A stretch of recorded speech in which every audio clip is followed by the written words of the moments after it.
Hello, and welcome to my watch along of WCW Super Brawl 8 from February 22nd, 1998. It is 25 years since this show today, and I thought we'd do another watch along, just like we did yesterday for Super Brawl 3, that was 30 years old.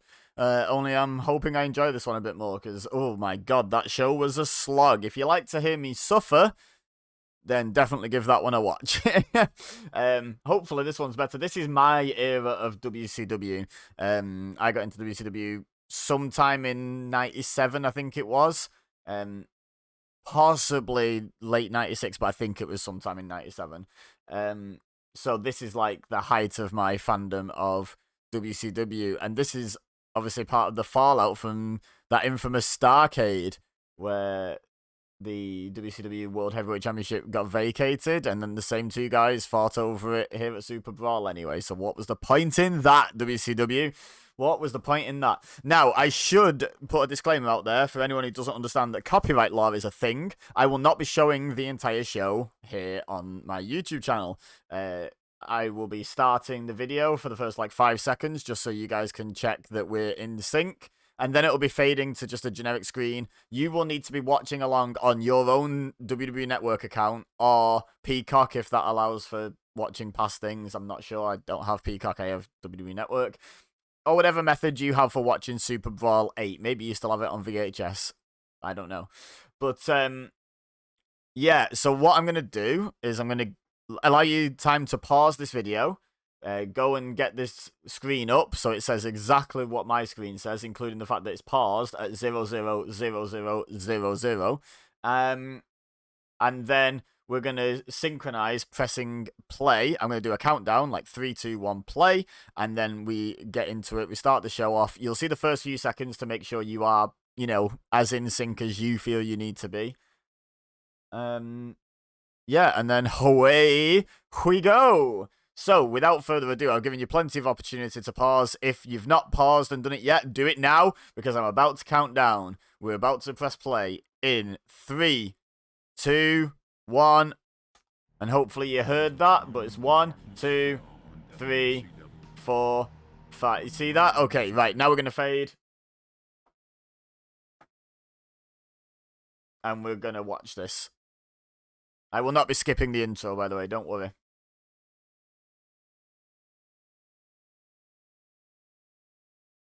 The darkness was lifted. If only they knew.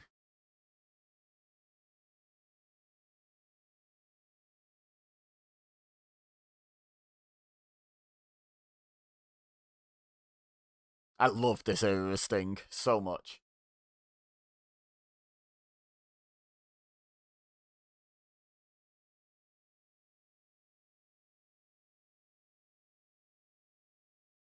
I think I've talked about this on plenty of videos, but Sting is the reason I am here.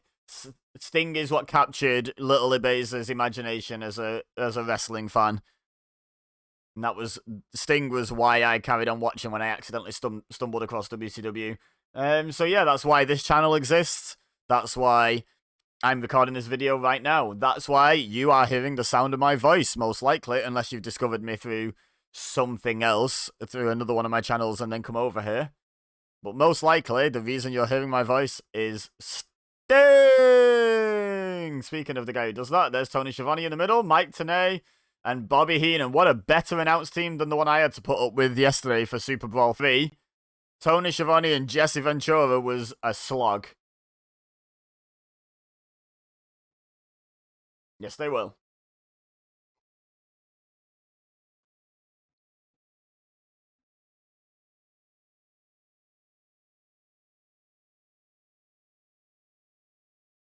Oh, I thought he was going to say DDP then. I was like, oh, do we get a Savage Page match? Because they were always fun.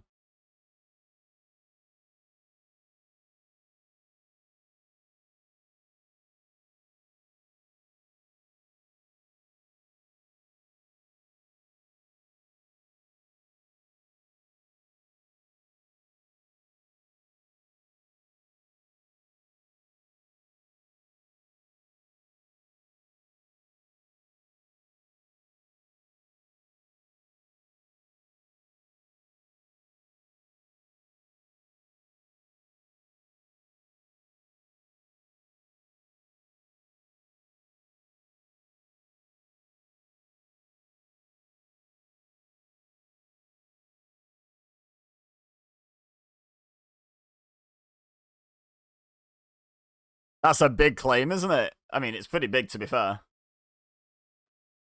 The biggest rematch the sport has ever seen.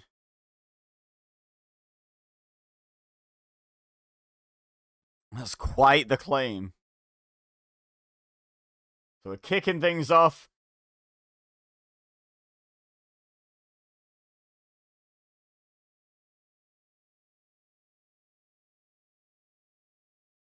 Wait, there's going to be 2 TV title matches. So they're going to... Booker T is going to challenge, I assume, since he's not carrying a belt to the ring, for the TV title. And then whichever one wins has to defend against Perry Saturn later. But why? But we're starting things off a little bit better, I would say, than Super Bowl 3. That's going to be the comparisons all night. With a pointless tag team match that no one really cared about. We've got a TV title match kicking things off here. And there's going to be 2. That's interesting.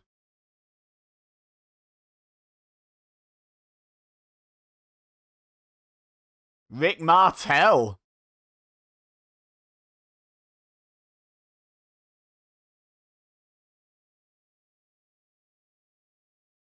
Yes, this is a weird way of doing it, but I get what they're doing. Saturn already had his title match scheduled. Booker T, I guess, has a rematch clause.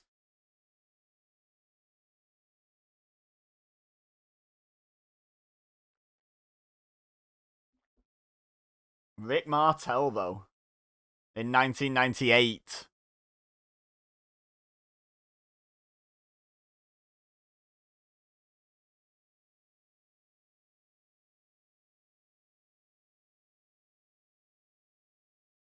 Rick Martel and Booker T, dream match. Main event anywhere in the world, honestly.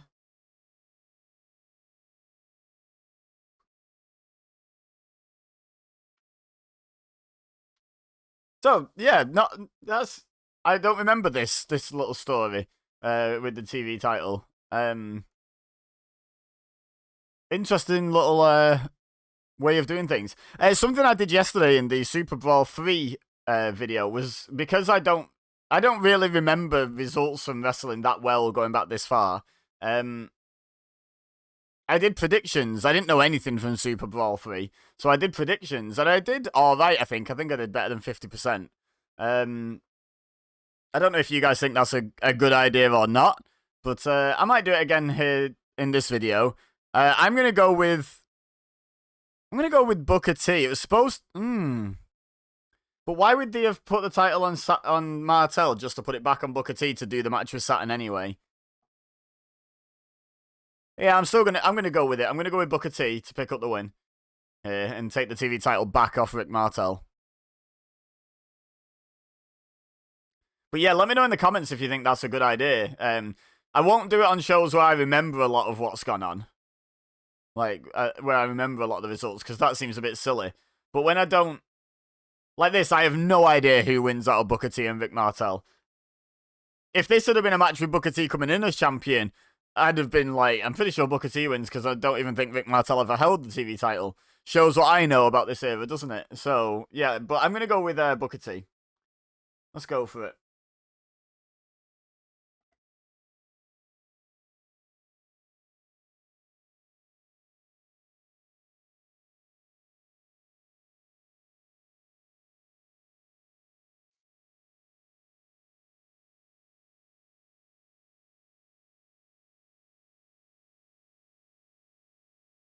It's literally for all the marbles. The winner will literally receive the world's supply of marbles because he said literally, guys. Just shows that's not a new thing, is it? People misusing the word literally. This is 25 years ago. It was happening then. I wonder when the first person who said literally Mars needs women did that say on his back. There's Raven's flock. Bit grunge Kidman.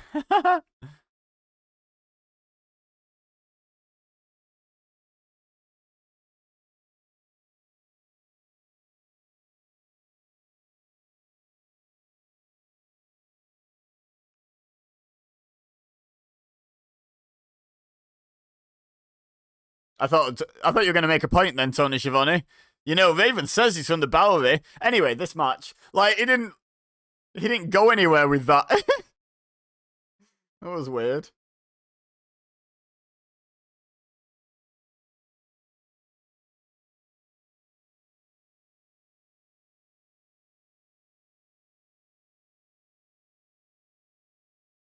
Oh, there's that spin kick by Booker T. I'm not the biggest Booker T fan in history. You'll find a lot of people out there that like Booker T more than I do. But he was good though, wasn't he, right? There's something about his unique style that annoyed me. I always think he looks like a spider in a bathtub. Like he's just there's limbs everywhere. He just flails while he's doing things, and I don't know, just bugs me. But there's no denying the man's talent and career that he's had. It's just that I understand it's like a personal preference thing rather than me thinking I'm right and there's something wrong with Booker T. You know, like it's not that.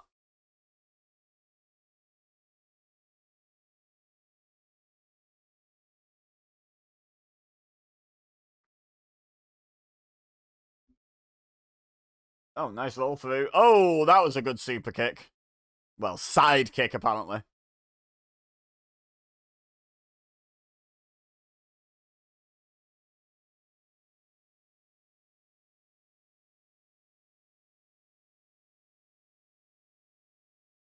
Booker T looking swole here as well.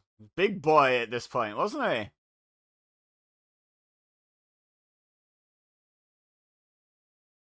It's wild that you can be like that muscular and still look that lanky. Like he's got such long limbs.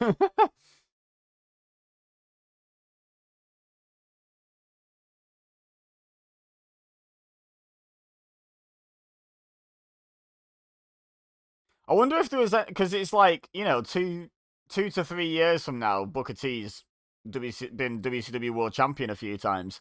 I wonder if there was any like thought of that here because they were so ingrained in like the old guard back then, like the keeping Hogan at the top of the card, and you had the Outsiders, and you had Sting, and you had DDP and Savage, and you just had all these like guys getting on a bit. You had Goldberg. Don't get me wrong. You had Goldberg. Was he here yet?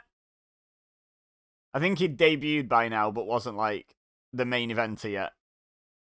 But like, I wonder if there was any thought of, hey, this guy, this Booker T, could be a world champion. I'd love to know. Because I feel like WCW simultaneously changed the wrestling business with the NWO, but simultaneously like were determined to maintain the status quo almost. No, these guys are main eventers.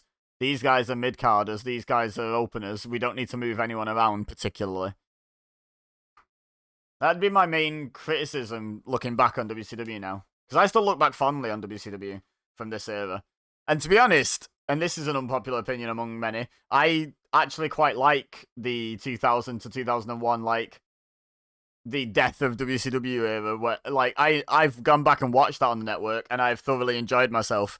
I can understand why people hated it at the time, because, you know, they wanted WCW to do well and to stay in business, and it was doing everything it could to sink. But in terms of like entertainment value, there was some great stuff. Like not all of it intentionally entertaining. Like some of it was intentionally entertaining, achieved what it was set out to do. Some of it was just hilariously bad. But generally speaking, none of it was boring, which is good.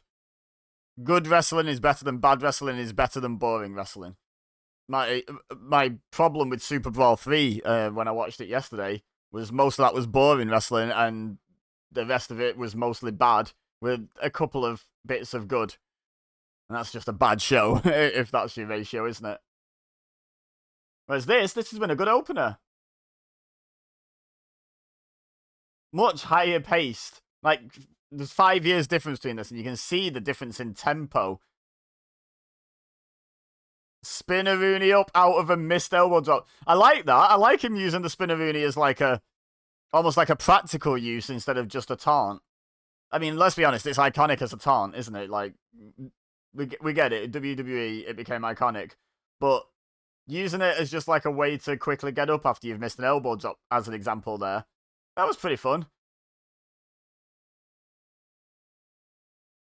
270. I'm not sure I believe he's 270.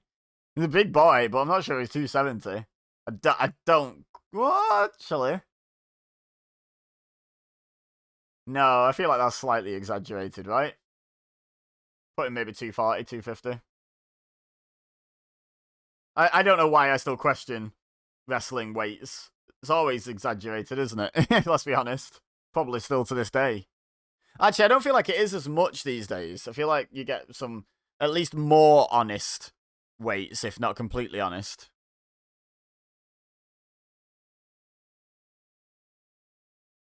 See, there's a rest hold here. I was complaining a lot about rest holds in the Super Bowl 3 video. There's a rest hold here, but it served a purpose for the crowd to get behind Booker T and for him to do a bit of a comeback. I mean, okay, it didn't come to anything, but it's not like the whole match. The whole match on Super Bowl 3 and some of the matches was rest holds.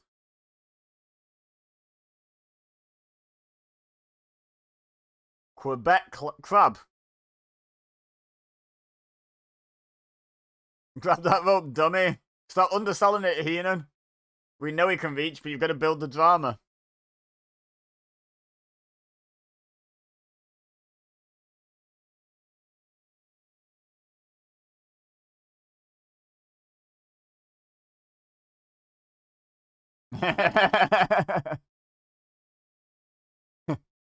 Oh, Bobby Heenan, what a step up from Jesse Ventura. Just already, I'm getting the vibe this show is a step up from Super Bowl 3 in terms of what I look for in wrestling and my personal enjoyment. If you've watched along yesterday and you're watching along today, oh, you know, it might not have been 2 successive days depending on when you've seen the videos, but I would love to know your thoughts comparing the two, or just thoughts on this show in general. Let me know in the comments. Let's have a conversation.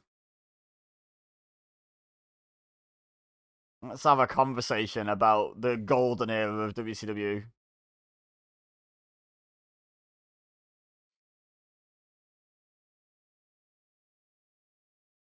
Oh, there's a high tempo, high speed forearm smash.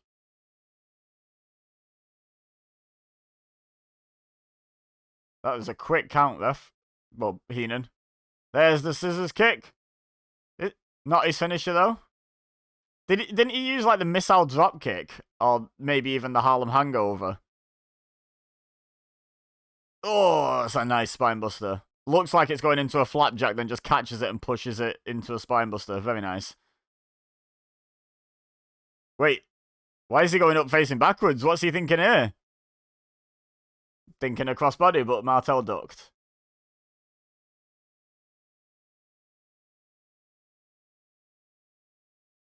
A turnbuckle, Tony. Oh, caught him. Nice. Got him. And I got a 1 prediction. Yeah, 1 from 1.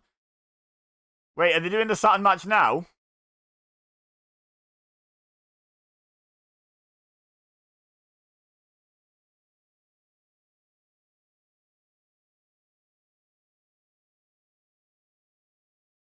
He's got hair.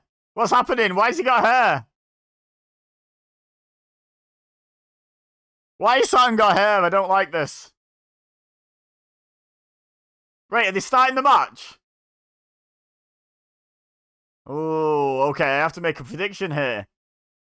I feel like they're making it obviously going to be Saturn. So I'm going Booker T. Screw it. Let's go Booker T to defeat the odds. I'm doing it. I'm predicting Booker. Why has Saturn got hair? That's what's bothering me. I'm not okay with this. I don't remember this. I don't remember Saturn having hair. I blocked that out of my memory, clearly. Probably on purpose, if I'm honest. Like, ugh.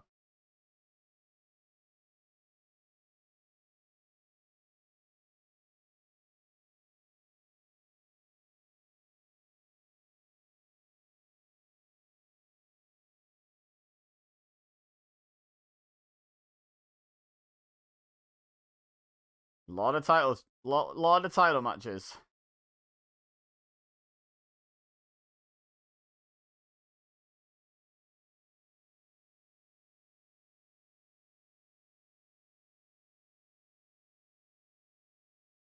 The Macho Man is hanging in the balance, is he? Doesn't sound comfy.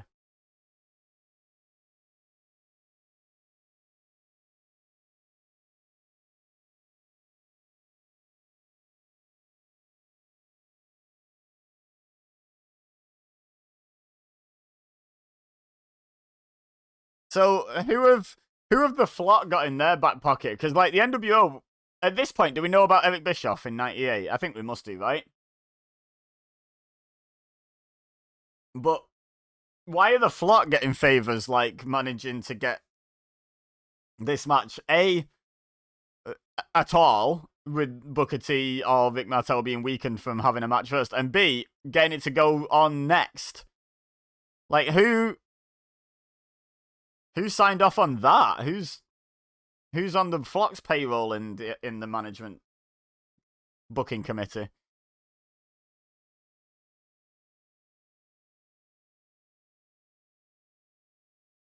Come on, son, inside the ring.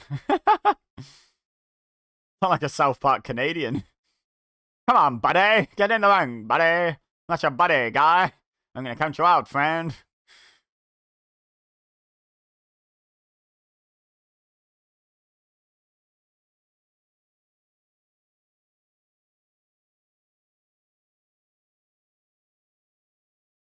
Is he? When was he known as the Gargoyle?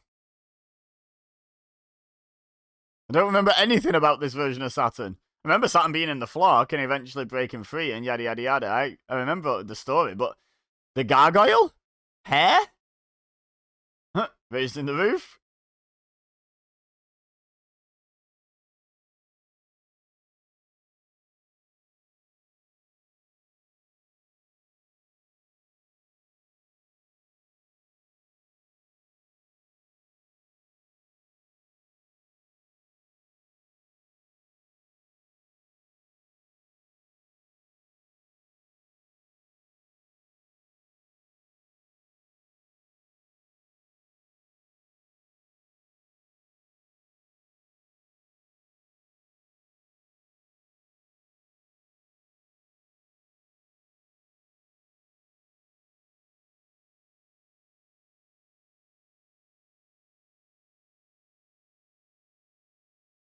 Booker telling him the plan there, you see that?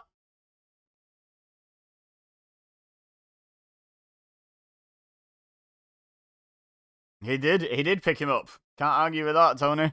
And he picked him up!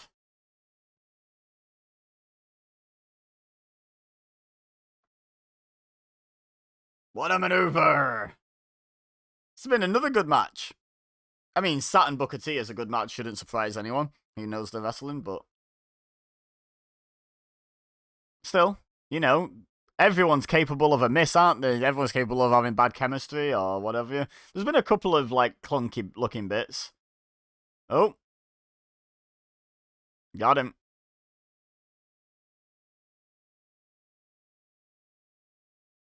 Indeed, Mike Tenay. Indeed. Indeed. Oh my god. Like an Acai Vader bomb.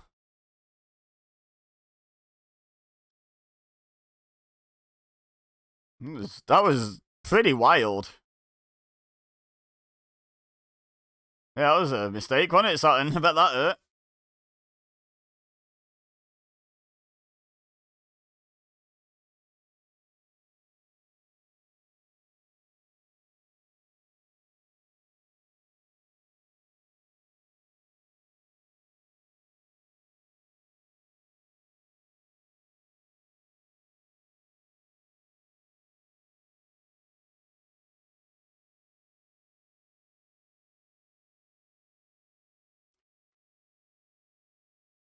Oh. Yeah, that was a unique flying forearm. It was like a frog splash flying forearm. He like did the little tuck in the middle, didn't he? That was really cool.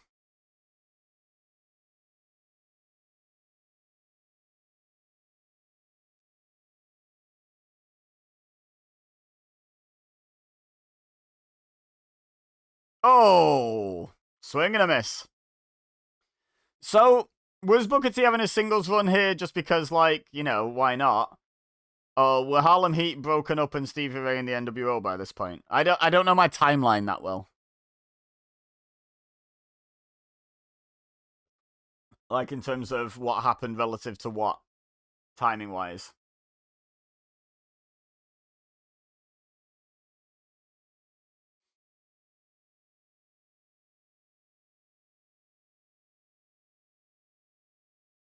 Oh, a belly to back suplex off the belly to back superplex, I should say. I think I talked during Super Bowl 3 about how we don't see those anymore.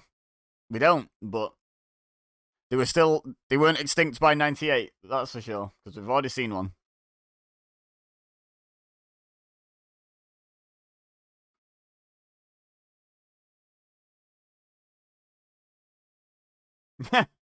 You think this brain thing's a gimmick? Yes, I do.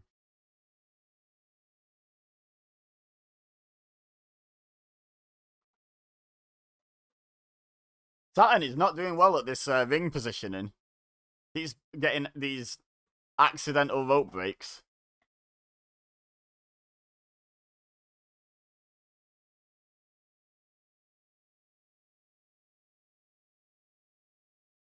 Okay, we're getting a right way superplex now. We've had a backwards one, going for a frontwards one. Oh, nice. Drops him on his front. Missile drop kick. Boom. Very nice. From the heavens.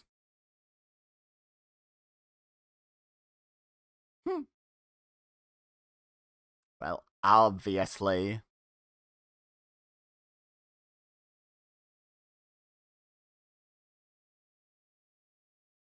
That's a fair point. That is brain. That's a fair point. Nice spinning heel kick.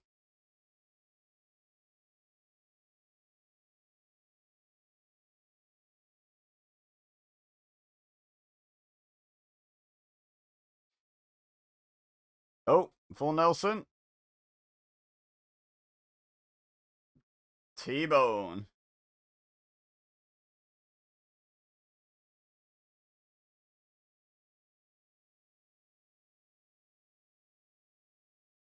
It is a pretty good match.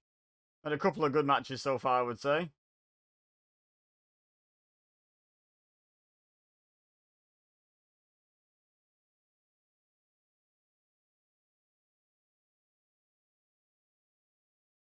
Ooh, almost.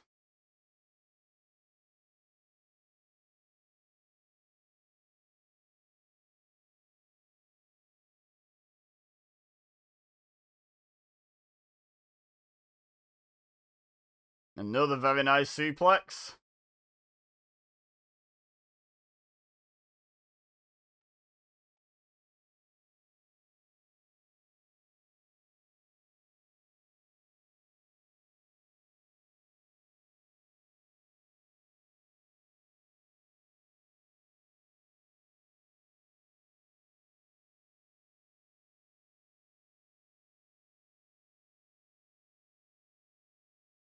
Oh, look at that.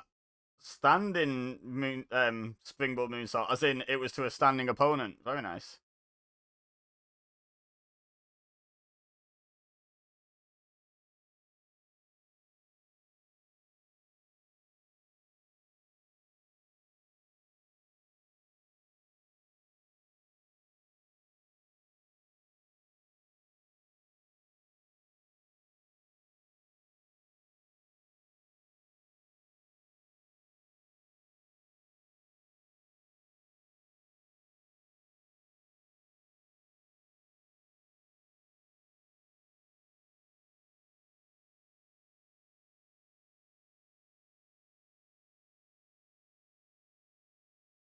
This has been quite the start to the show, especially for Booker T. Like that match with Rick Martel wasn't exactly slow and plodding, and now he's having this match with Saturn. Very impressive, honestly.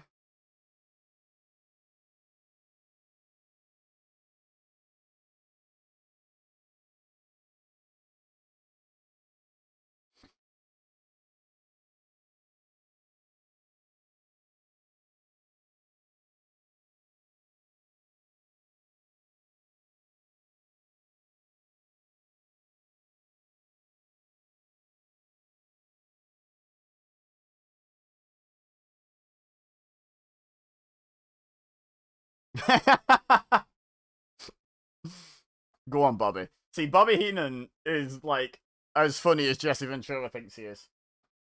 Like as funny as Jesse thinks Jesse is. I mean,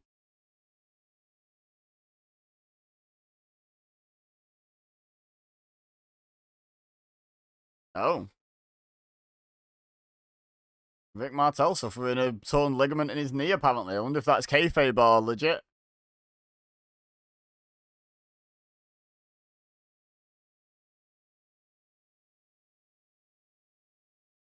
Kabam! Oh my god, that was a collision, wasn't it?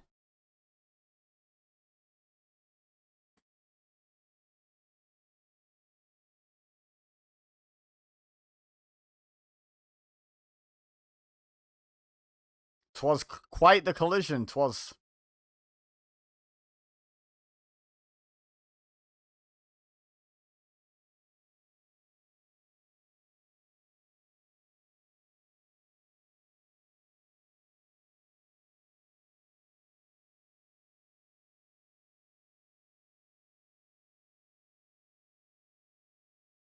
Look at Booker T. Into his feet. Let's go steal some picnic baskets. I don't know why I turned into Yogi Bear with that Bobby Heenan impersonation. Well, it wasn't an impersonation, it was more of a copying what he said.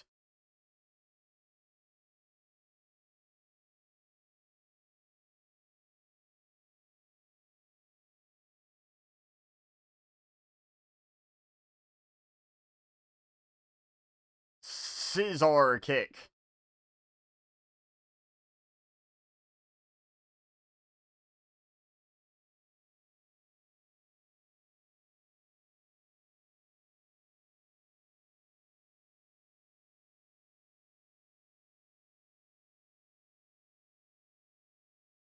Here we go. Harlem hangover. Oh, he's moved. I thought that was going to be it, to be honest.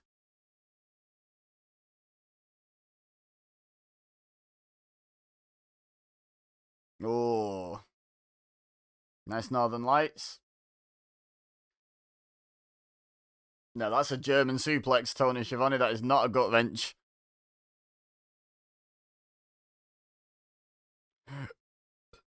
Oof.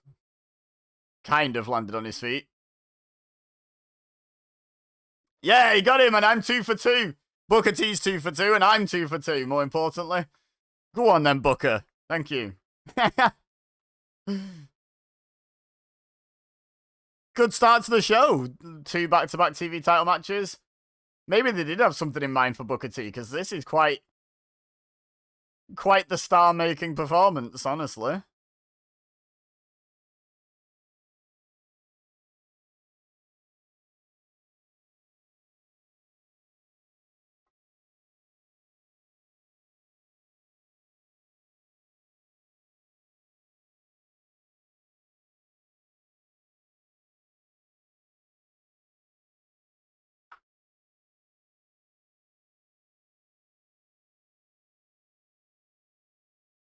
Oh, yeah, that was quite the collision.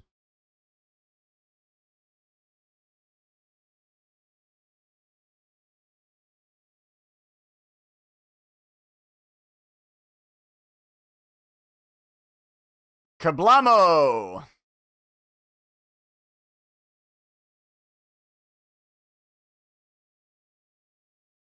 Yep. Fair point, Bobby.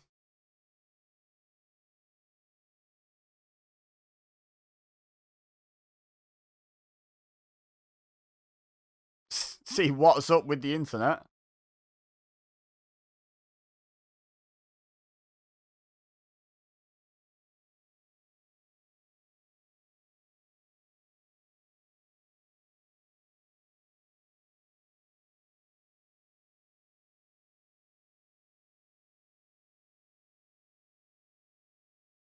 Wow. You know, WCW Jericho was great, but that was not his shining moment, was it? Whether or not we want to see his face is regardless. Sure, that was a sentence. Hey, La Parka! I used to love La Parka. Like, one of my favorites as a kid. I used to love La Parka. Look at him pointing at his own face. He's like, that's me. The chairman of WCW. I love La Parka.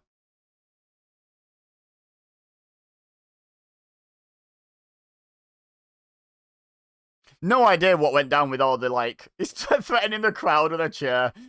No idea what went down, like, politically with, like, there's two La Parkas now, isn't there? There's, like, LA Park and La Parka or something. And I think LA Park is actually La Parka.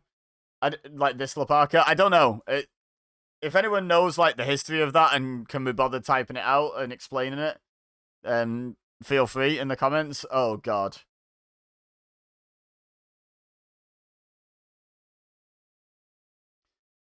The Disco Inferno. I never heard anyone refer to him as the Disco Inferno. I thought it was just Disco Inferno. Like, first name Disco, surname Inferno. Right. Come on, La Parka. You got this. He's just a disco dancing fool. Never has anyone's theme music been so accurate. Why would he have music that calls him a fool, though? Is he that much of an idiot? Hit him with a chair, La Parka. We don't even care about the match. Just hit him in the face with a chair. No, let's not have a chair shot to the head, actually. Let's not encourage the past. They didn't need any encouragement. They're doing it all the time anyway. Go on, La Parka. No, get out of the way, ref.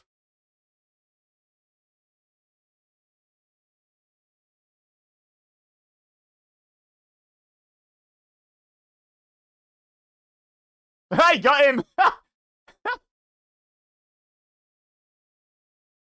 I think Disco was supposed to dodge that, and he just hit him. Oh, okay.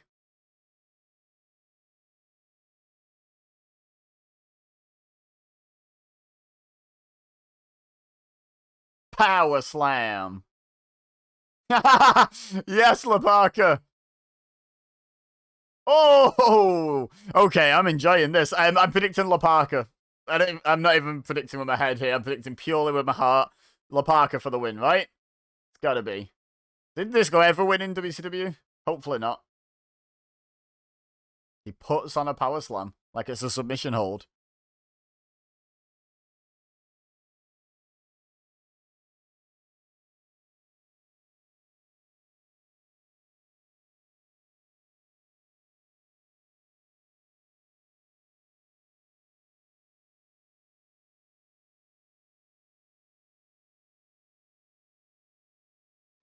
Something Breaking Bad. Precursor.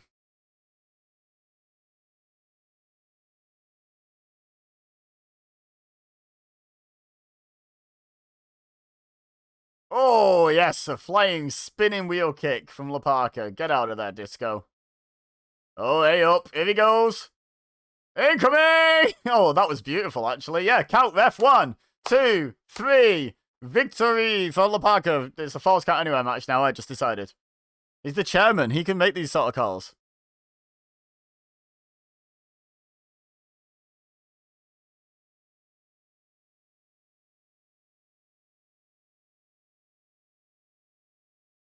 Hey, La Parka strutting away in the ring. No, get the camera off Disco and get it on La Parka strutting. Way more entertaining.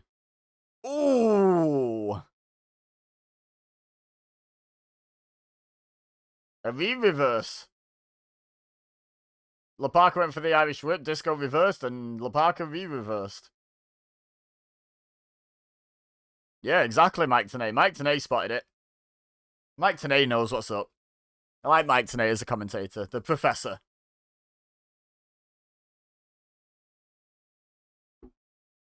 Or you like him. Or you like him a lot. Yes, La Parka, speaking of liking him a lot. Keep doing the dancing. Scoop. Oh, and drops him across the barricade.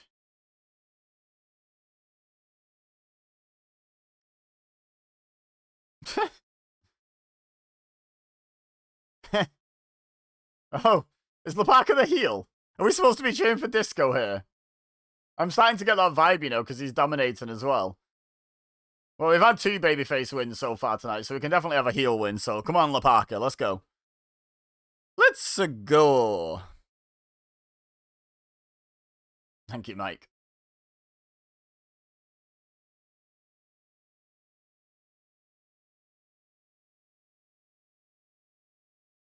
Oh, Disco only just got out of the way of that. So absolutely no pop at all.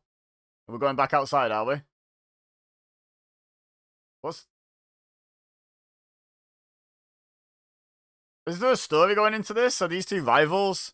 I was criticizing Super Brawl 3 for this. The thing is, though, even if there's nothing going on here in this match, which I do think there should be on pay-per-view matches, I stand by that. Oh my god, this is so much more interesting than the ones on Super Brawl 3 that had nothing on the line. Though, this is more interesting than the matches that had something on the line, to be perfectly honest.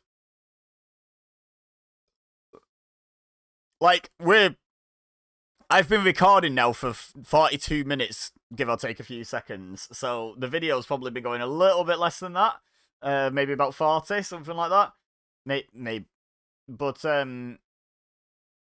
this does not, like, I remember looking at the time on Super Bowl 3 and being like, 38 minutes, it feels like at least an hour.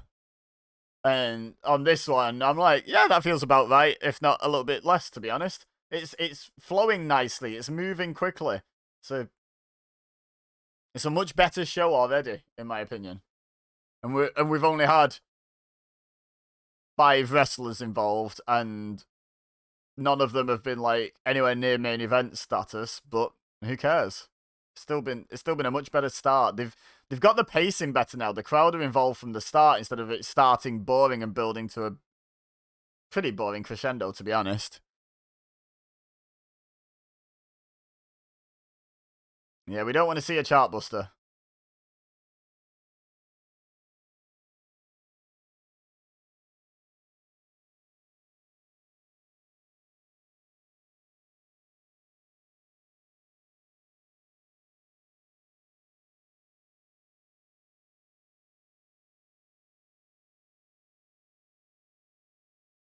La Magistral.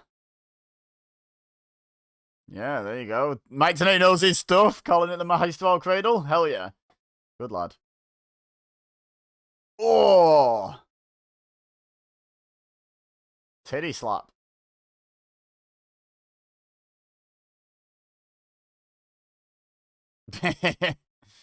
Go on then, La Parka. Kick to the knee.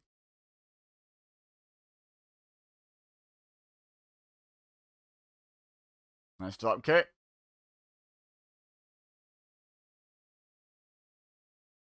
That's an interesting pin. With the shin.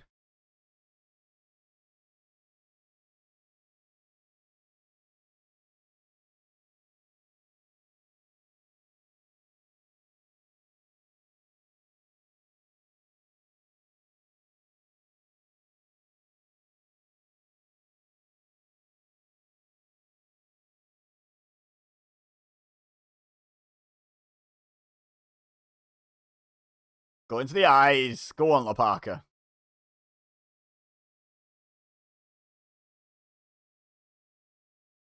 But why? Tell us why. Has there been build to this?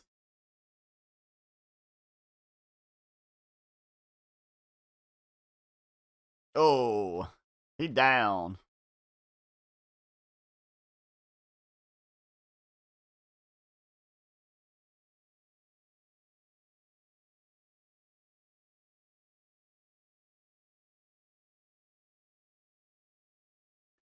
No, you see, maybe La Parka was getting a little bit of heat. No one seems to care about Disco Inferno as a face.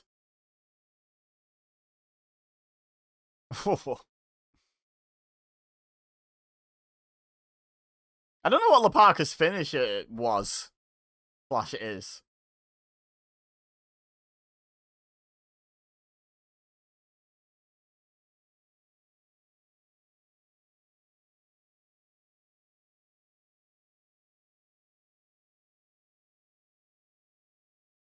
Oh.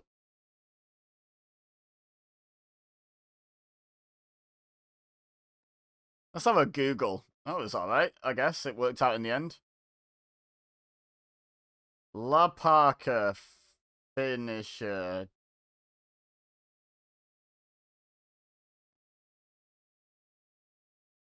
WCW. So yeah, La Parka WCW is now called LA Park.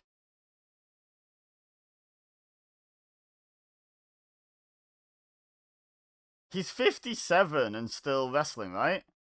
Yeah, still wrestling. For MLW. And Triple A.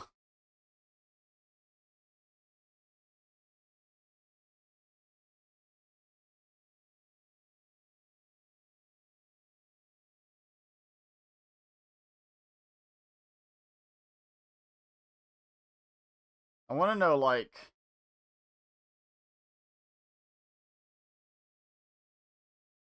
Oh my god, he's had a lot of hair and mask matches.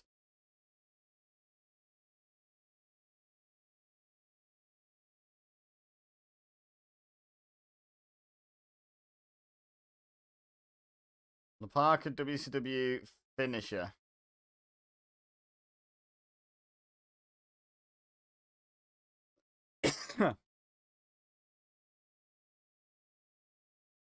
Debut 1982. Oh my god.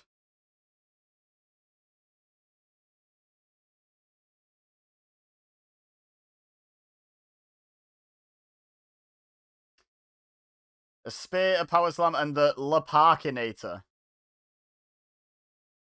What the hell is a La Parkinator?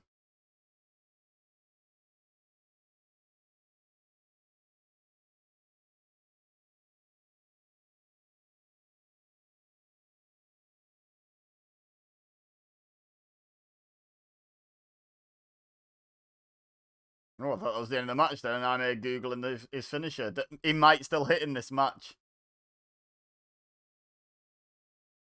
Let's hold out for a La Parka win with a La Parkinator. Let's learn by watching. And if not, then I'll get back to Googling it.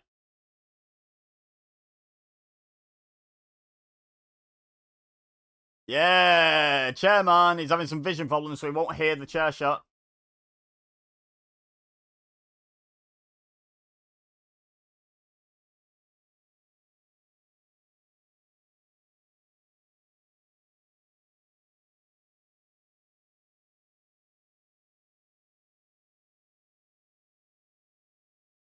Now the referee turns around, sees that the chair is being used, and doesn't seem too bothered.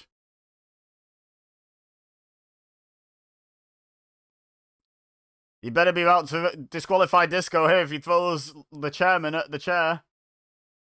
What's he doing? He doesn't really know, does he?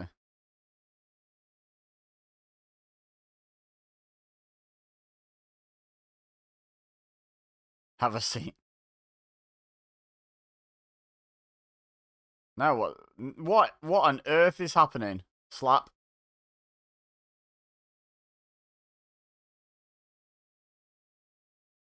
Disqualify him, ref.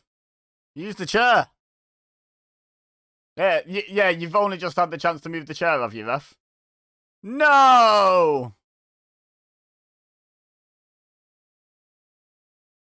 Boo! Okay, I'm 2 from 3.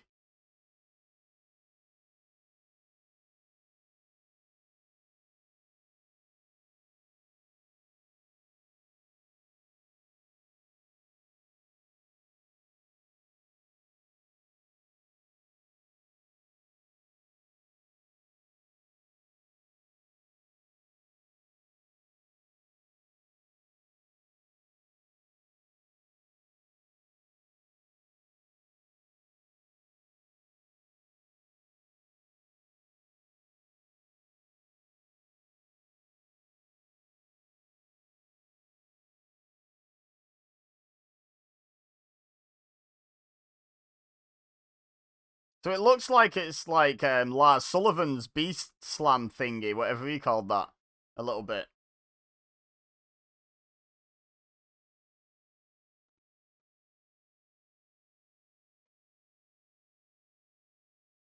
Boo! Should have been disqualified if he is in the chair. Another win. Oh, so he'd won before this as well, had he? Well, that's a shame.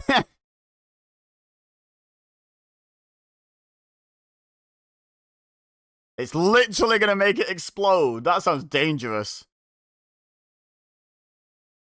There's the explosion. He predicted it.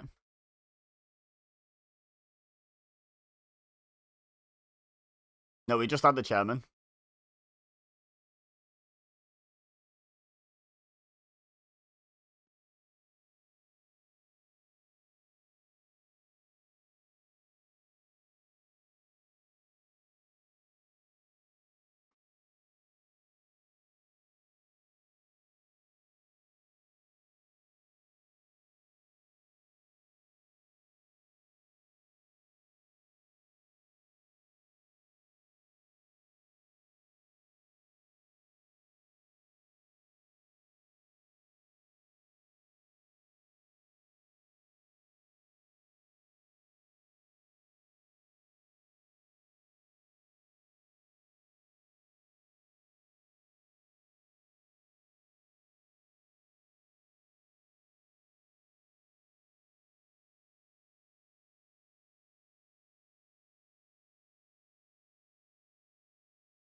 What a great storyline.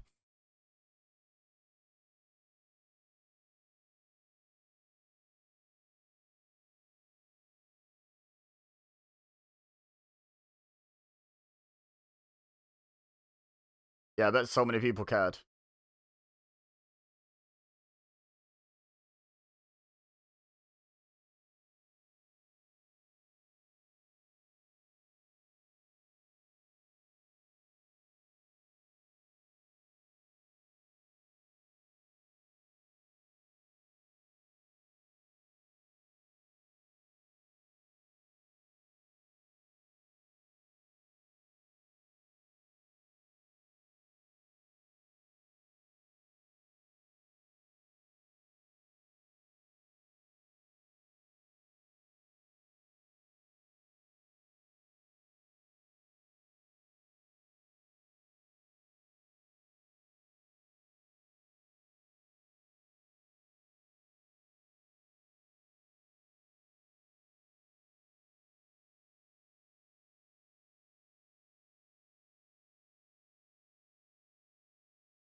Okay.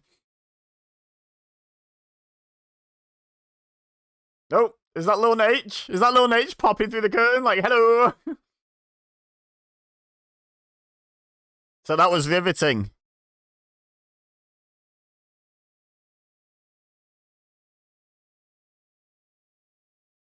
Is this the match that's going to make the Cow Palace explode?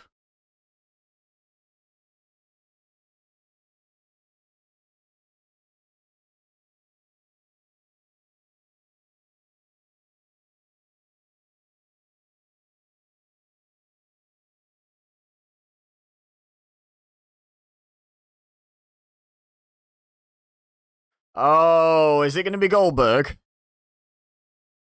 Is this a Goldberg streak match? It's the only way I can see them. Yeah, expecting us to care about this match. This unannounced Brad Armstrong match that will make the roof go off the Cow Palace.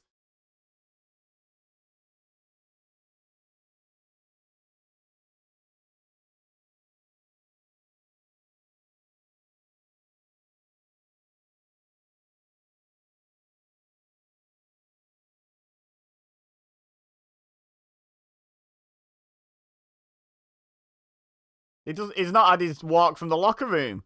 Had that not started yet, or did they just not bother tonight? It could just be that the backstage area of the Cow Palace doesn't really allow for it.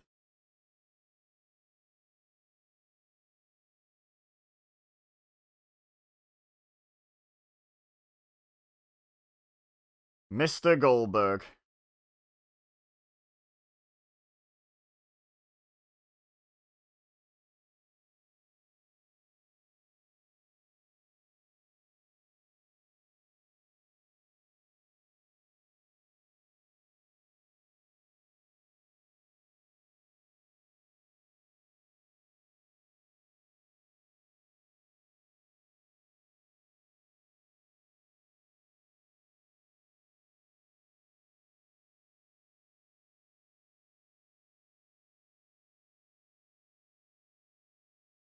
You're looking forward to reliving a Goldberg streak match?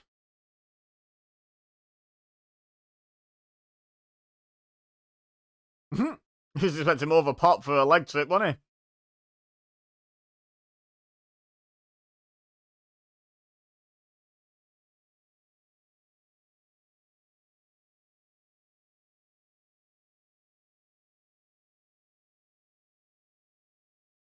It was an average. It was a below average roll through into the leg lock, to be honest.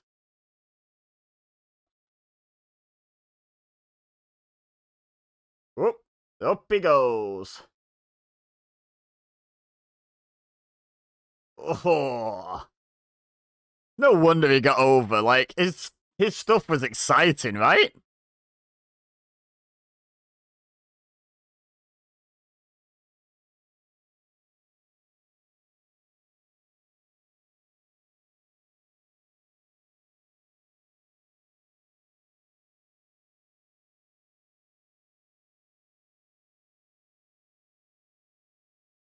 Oh.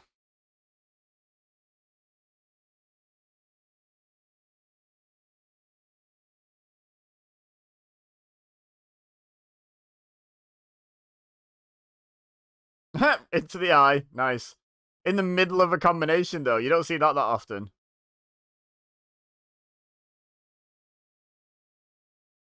Wait, he's won matches with a Russian leg sweep? Really?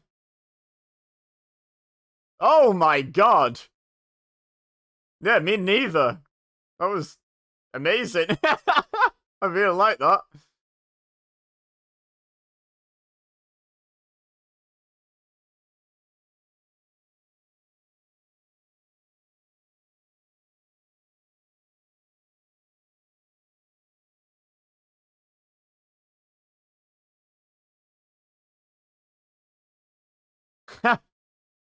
Love it.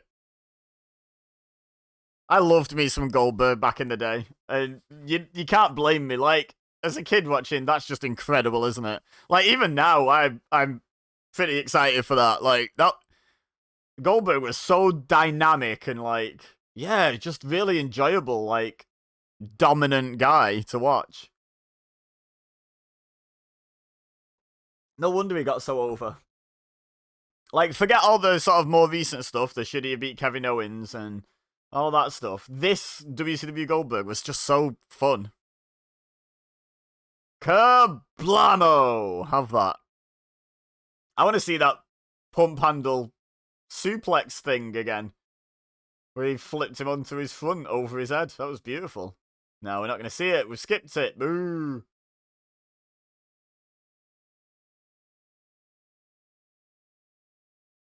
Here we go.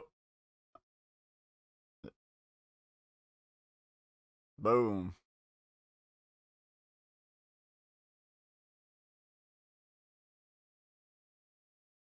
Mr. Goldberg, Bill Goldberg, as he's well known.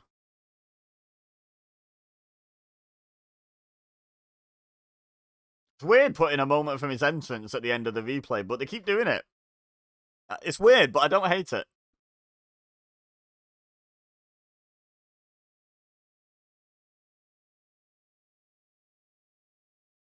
Oh, a title match.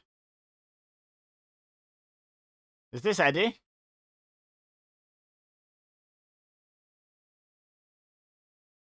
No, it's a Hoovy. But he's against Eddie, right? Oh no, I know Eddie's music. Yeah, no, never mind. This doesn't sound anything like Eddie's music.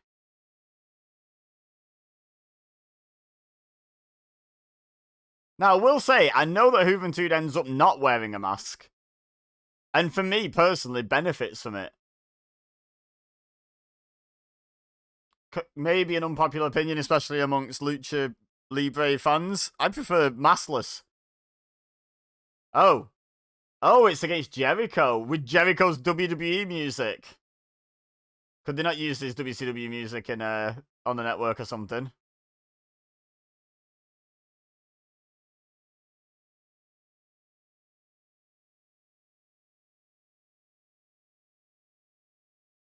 I'm a Jerichoholic and he rips it up even though they're supporting him.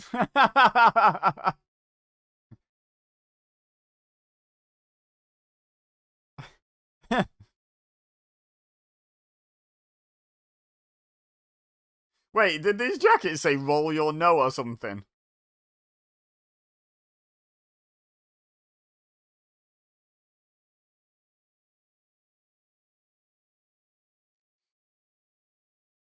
Third time. Nice. I want to see the back of his jacket again. And we're not gonna. Oh, he's showing it and we're focusing on Hoovy instead. 1998, Jericho heard me, asked to see the back of the jacket, and obliged me, but the cameraman didn't.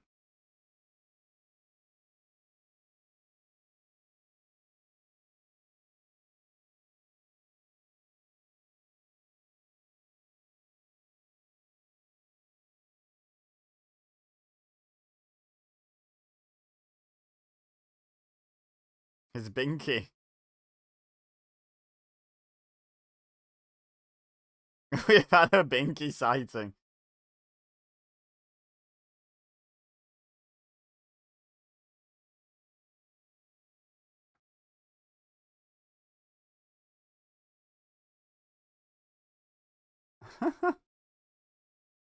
He's gonna wrestle with the belt on. I love this. Yeah, WCW Jericho was so much fun. Proper underrated version of Jericho. This heel run.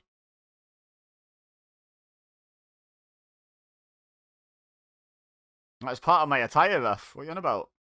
It's my belt. I own it. Oh, I'm predicting Jericho here, by the way, because I know Hoovy does unmask at some point, so why not here, eh? I think even if the mask wasn't on the line, because it's a new... They're talking about the new attitude of Jericho, so he's only just turned, I think I would go with Jericho anyway.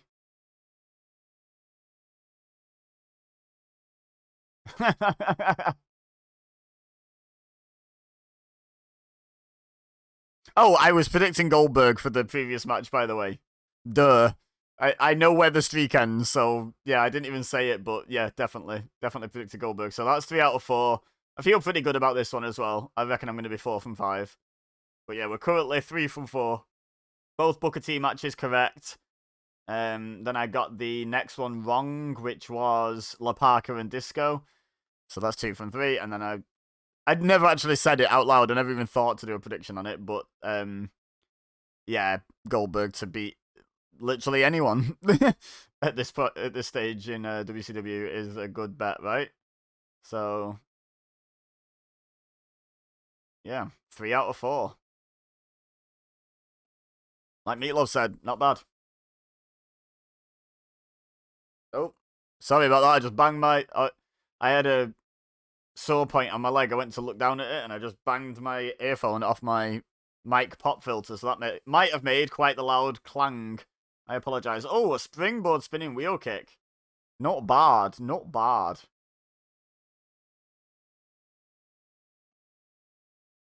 Yeah, Eddie Guerrero's theme from before is that dun dun dun dun dun dun dun. Although I've just realised I turned it into something else at the end, but you know the one I mean. You'll know when you hear it that I know the song. So my bad.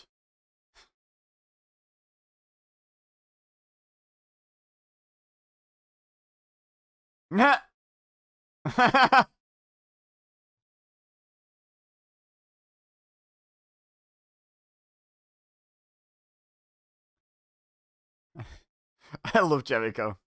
Wait, no, the mask doesn't come off because he loses. Unless the rule is if Hoovy doesn't win the title.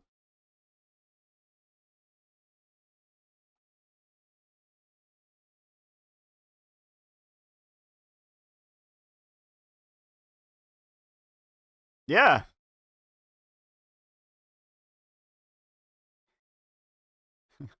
I love Heenan.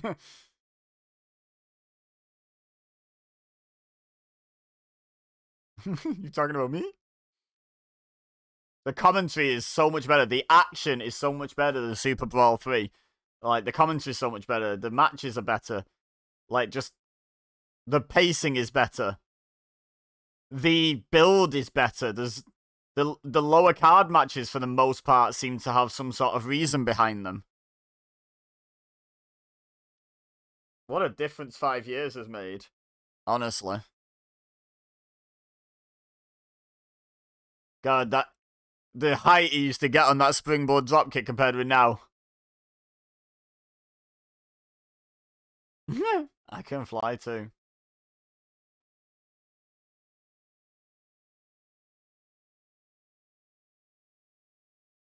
All right, mate, we get it. You've seen the inside of a gym. Now go away. This isn't about you, my dude. No one cares.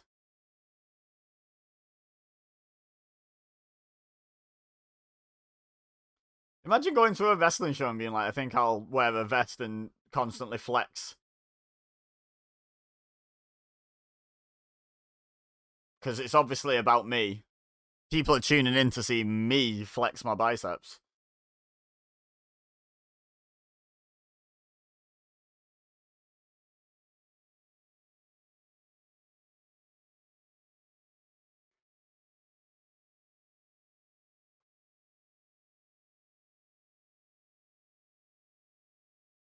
Nope. Oh! Good grief.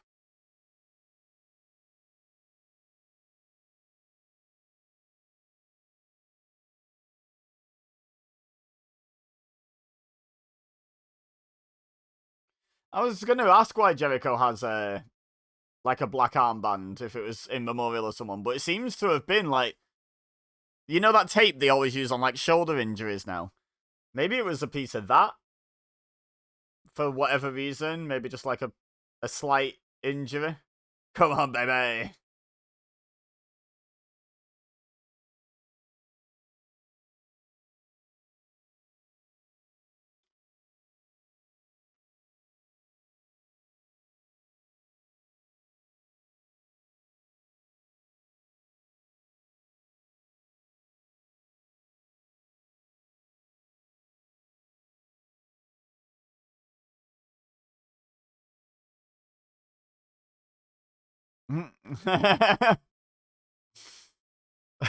Bobby Heenan.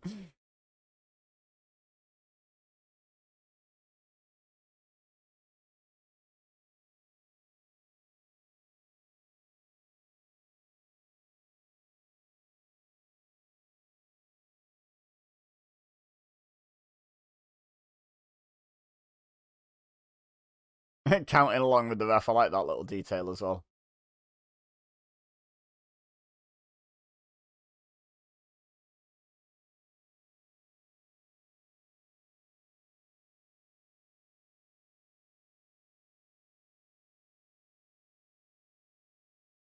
What? What?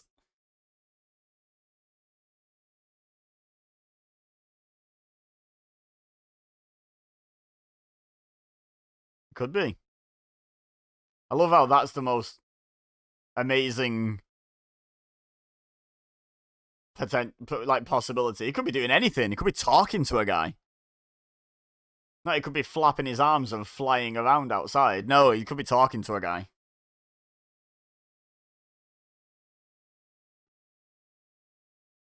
Come on, he said yes.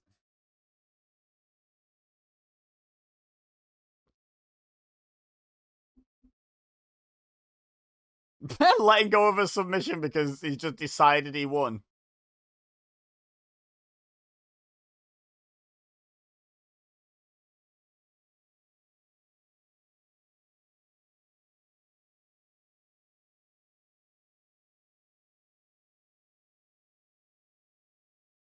Oh, that was a nice knife edge chop. Well, not for Jericho, it wasn't. Boom! Really annoying that Jericho's tights don't change pattern in the middle of his bum. It's really upsetting. Probably on purpose on Jericho's part, but like some people will be upset by this, and I'm a heel, so I'm gonna do it.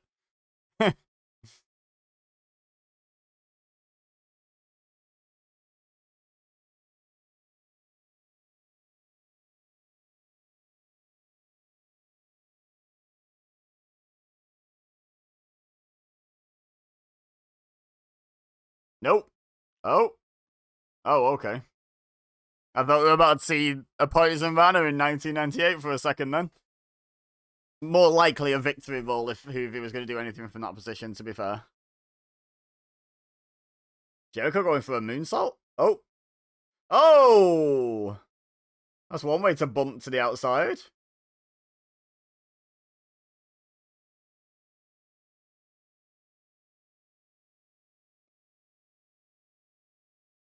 He's decided he's leaving. No, wait, no, he's not.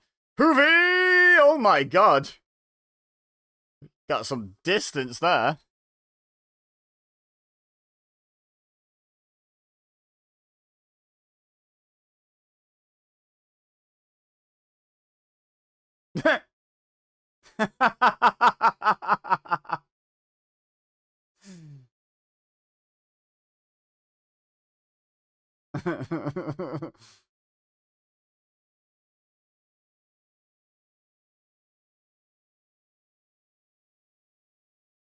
Oh.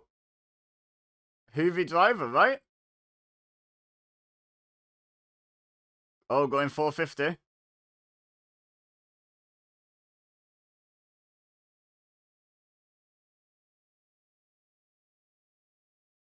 Nope. Oh, the referee hit the mat but saw it. The dusty finish!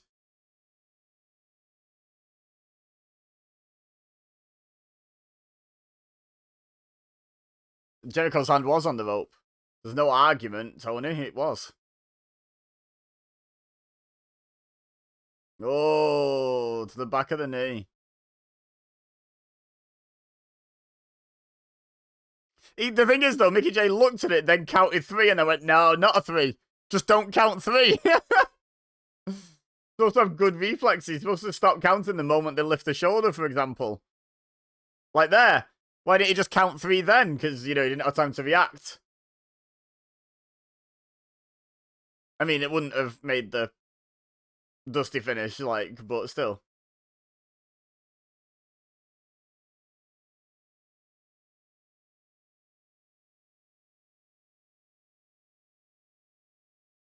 Oh, okay.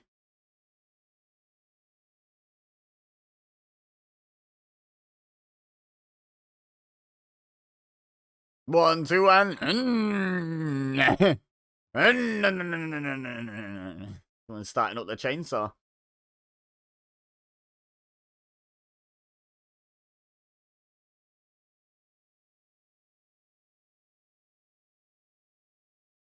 Good push. Counter by Jericho. Oh, inverted Adoita.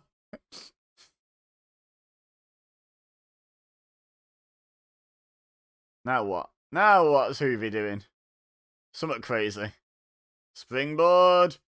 Oh, that was nice.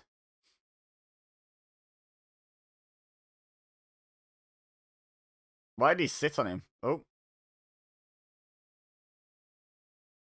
What a bridge at this point in the match. Very nice. Reverse suplex. Nice. Wow, Tony Schiavone knows the move.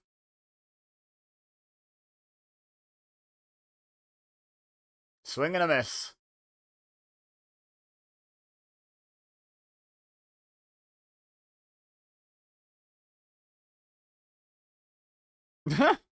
Okay. It's one way to counter it. Oh.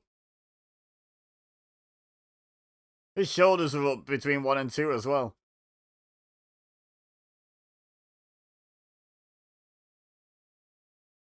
Wasn't in the lion tamer to get out of it. Oh, that was pretty smooth. That was nice. Look at that. That looks so much better than the way he does it these days. There you go. Got him. 4 out of 5 for me. And it was indeed here where Hoovy unmasks.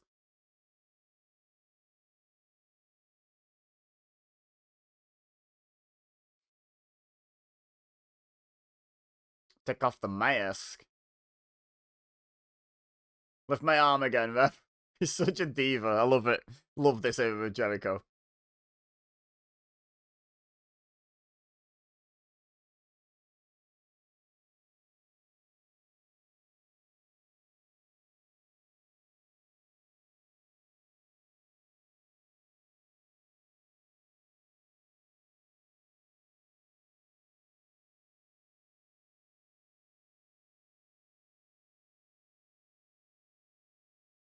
Mhm.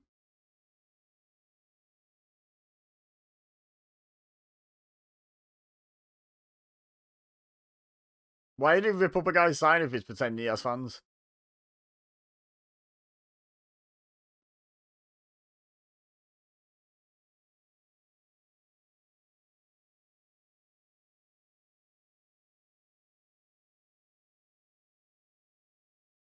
Bro.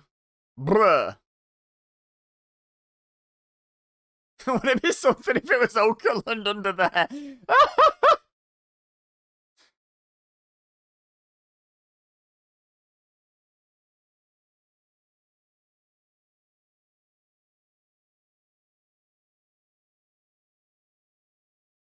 Would it be something if it was Okerlund under there? Bobby Heenan, what a guy. What a commentator.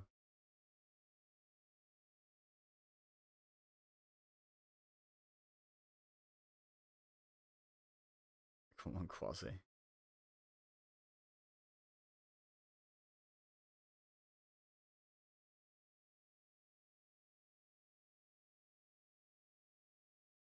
Oh, there you go.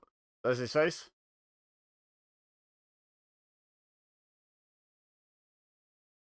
I think he looks better as a wrestler without the mask.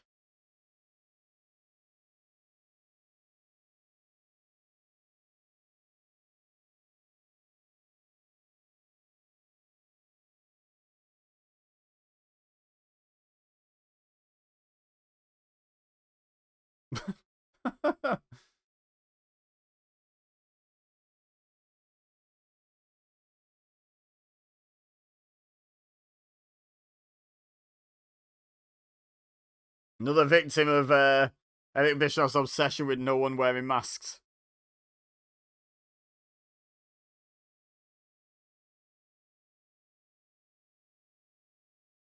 All the replays are Hoovy. Right, 1, 2. Look at that. He looks at it. He looks at it and then just slaps the mat anyway.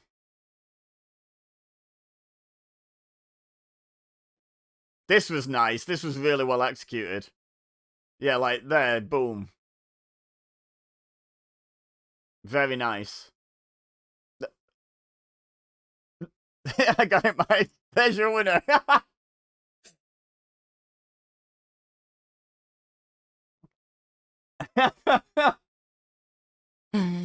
Oh, God.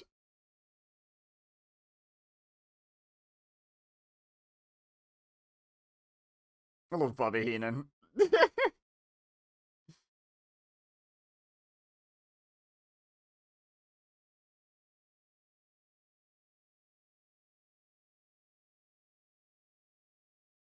WCWWrestling.com.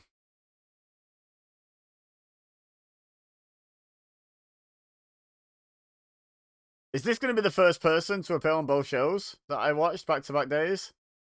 Is this who I think it is? Oh, no. No, it's not. It is Steve Mongo McMichael. Oh, heck. You know, it's wild to me that people say Paul Romer's the worst horseman.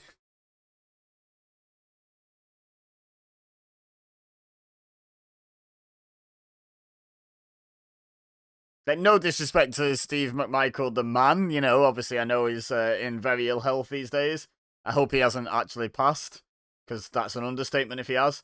But as a professional wrestler, oof.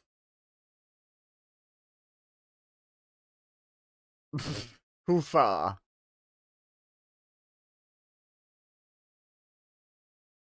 But that's a good point. There's 5 years difference, and so far, I don't think we've seen anyone the same, have we? Oh, here we go. Here is the first one. British Bulldog was on Super Brawl 3. Is he the first person to appear on Super Brawl 8 that was on 3? I don't remember seeing Booker T or Rick Martel or Saturn or La Parker or Disco. There was no Goldberg, no Brad Armstrong, no Jericho, no Hoovy. Yeah, this is the first person to survive the full 5 years. Because 5 years is not that long, but we were deep in the Monday Night War here, so people were jumping back and forth and stuff.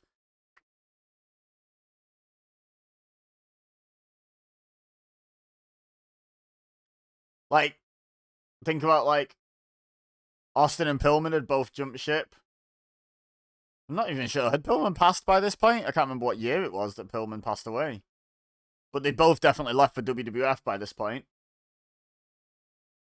Trying to think who else. Oh, Bagwell was still in WCW, but I don't know if he was on this show. Eric Watts, I don't think lasted much longer than a cup of coffee. I have no idea what that was. Looked alright though, to be fair.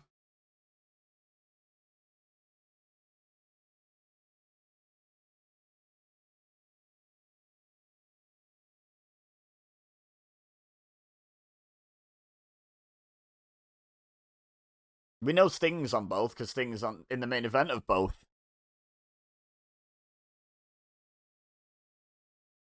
But, like, Hogan and Savage weren't there back at Super Bowl 3. Luger wasn't.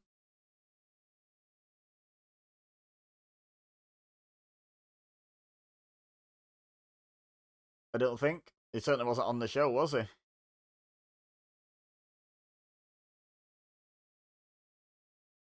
Scooping a slam.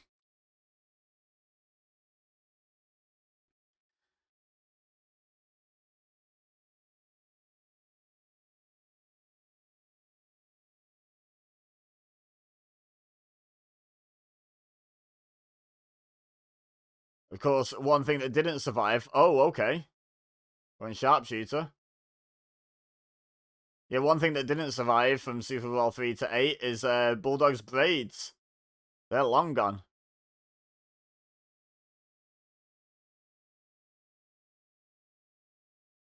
It was a terrible application of a sharpshooter.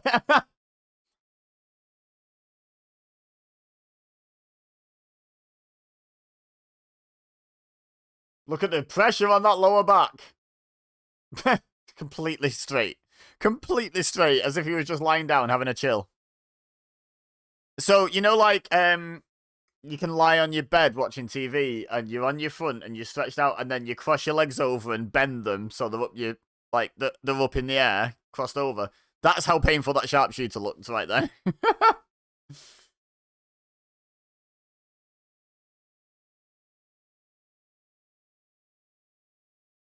Can't believe he was called Mongo. Like, why was he called Mongo? You can't have a wrestler called Mongo. Like, what was it supposed to mean in his nickname?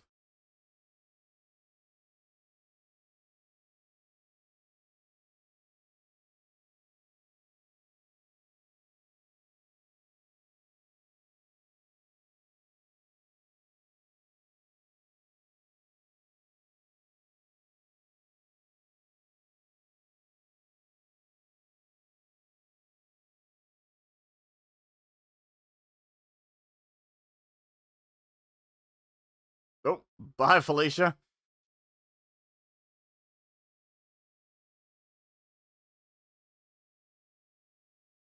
That looked ridiculously weak.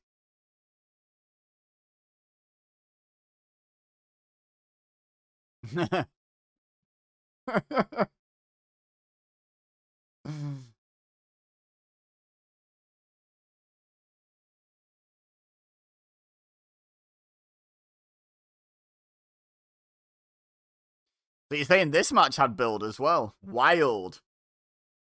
Someone tell Super Bowl 3. They did storylines going into matches. Crazy.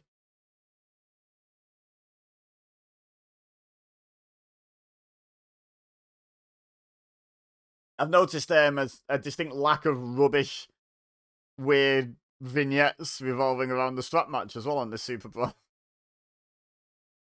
Oh!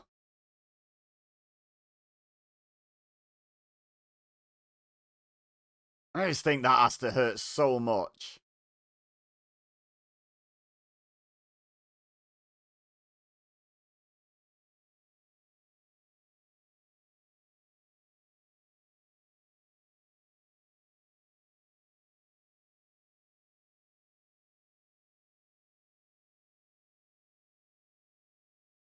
Fancy that after smacking it off off metal objects 4 times. 3 metal objects 4 times.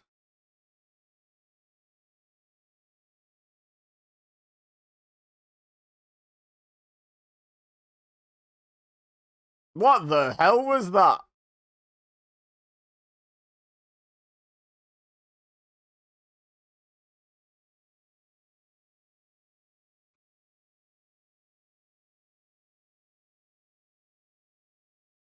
I can't do the stance. How can he possibly do the move?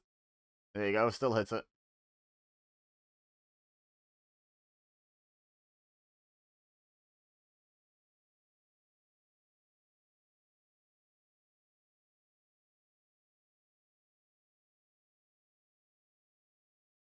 He cannot. Oh, look at this. Are we going to get a rare submission victory for Bulldog?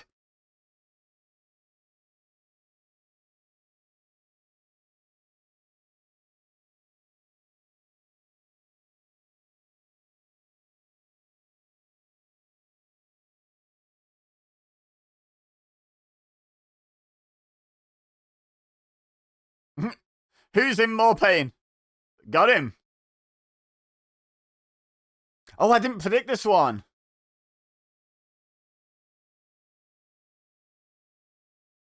Oh, I didn't predict this one. It's easy said now, but I probably would have gone Bulldog, but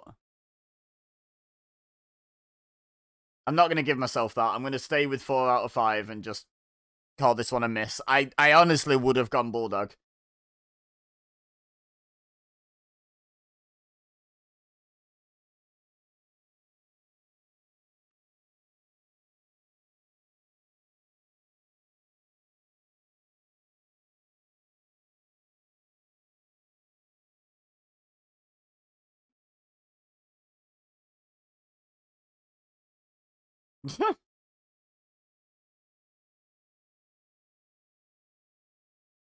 Yeah, I'm gonna stick with 4 out of 5. I'm pretty sure I would be on 5 out of 6, but I'm just gonna stick with 4 out of 5. Gotta remember to do these predictions. I'm not used to doing them on these.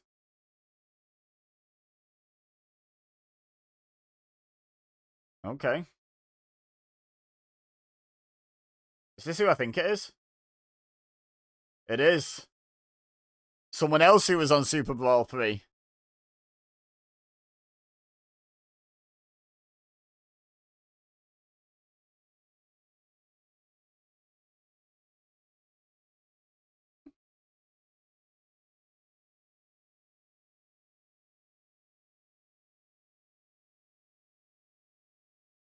So it's Benoit and DDP. For the US title.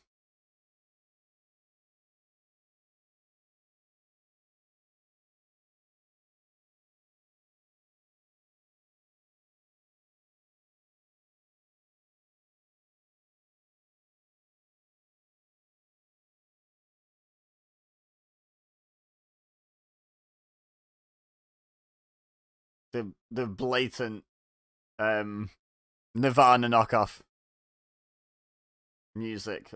I used to love DDP so much as well as a kid. I still love this era of DDP, to be honest. Not saying I used to love him so much as in now I hate him. I just mean he was my dude.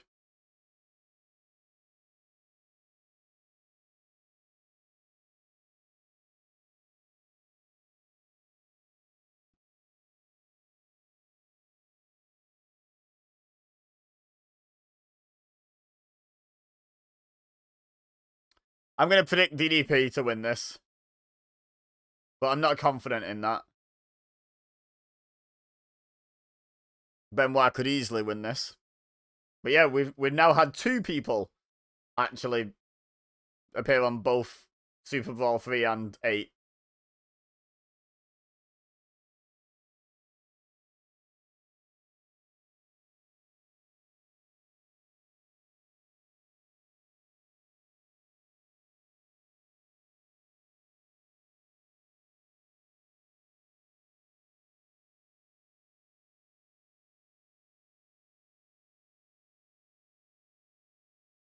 DDP with his never-ending rib injury.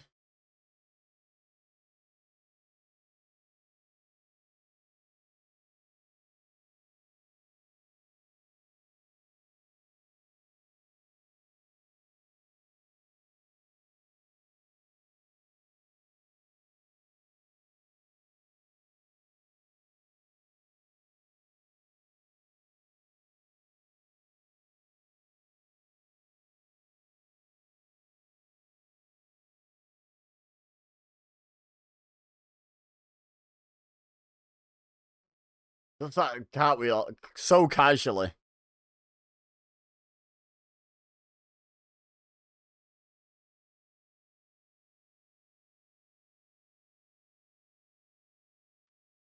If that. One count if you're lucky, really.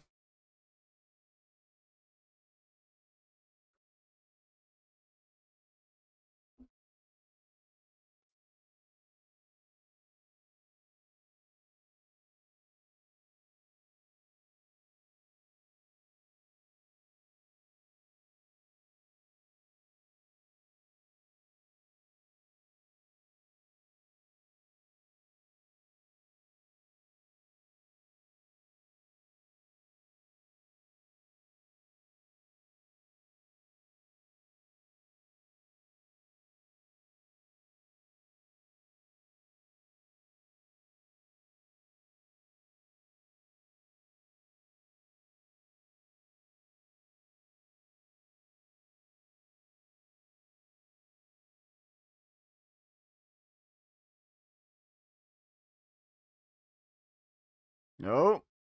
Gut ventures him up. Oh, nice.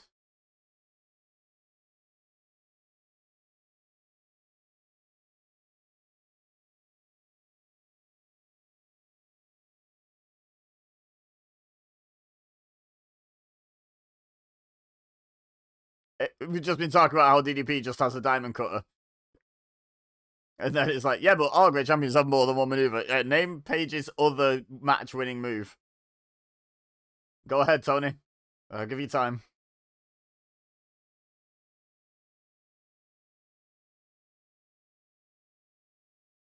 He's got pretty big arms. They say he's not got the biggest arms. He's pretty built, isn't he? Let's be honest.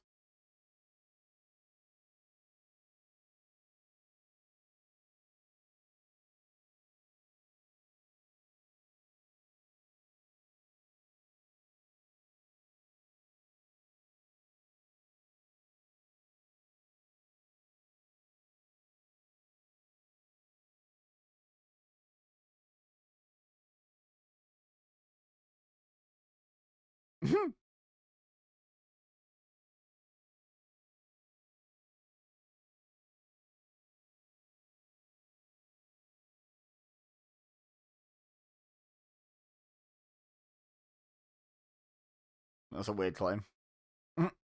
Surely he only needs to be watching one video at a time. Why would he have loads of video equipment? Surely he just needs one telly and one video player.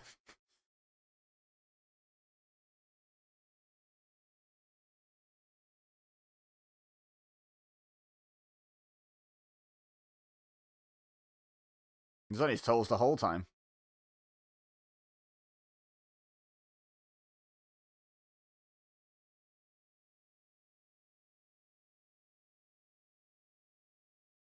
Well, that one was a bit cleaner.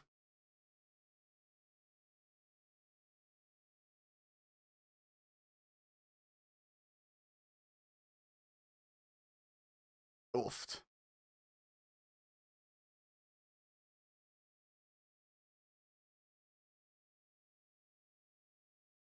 Oh, he was going for it again.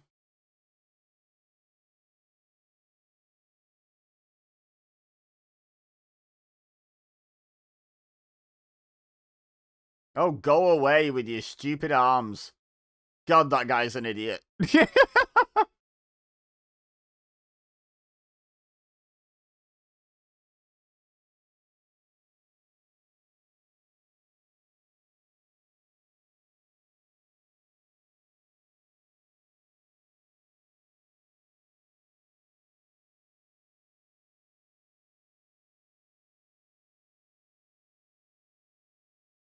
It's weird that they're both faces, right? And it's weird for Benoit to be behaving like that, as well as it's like showing respect, showing DDP, yeah, you got me.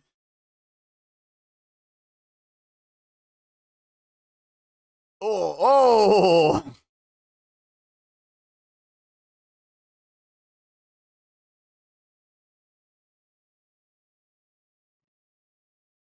Why has it become personal? Because they slapped each other.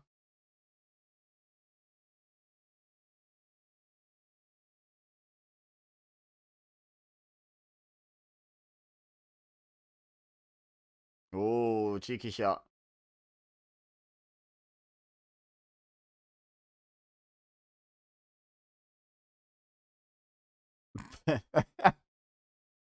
You're a nice man.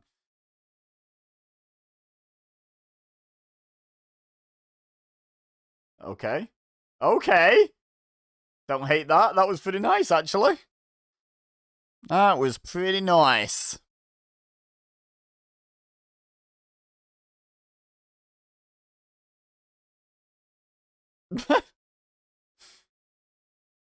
No need for that page. Little Nate's just doing his job here.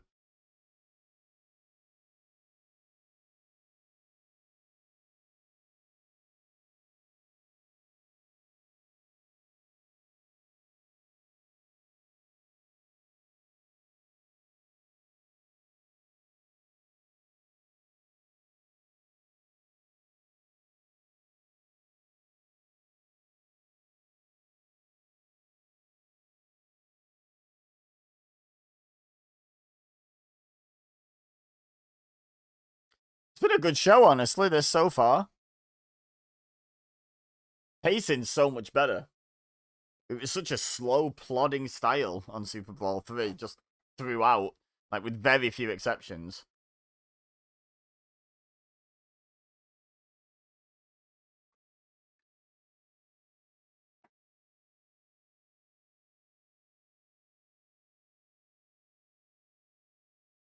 Excuse all the squeaking if you can hear it. Squeaky chair is squeaky.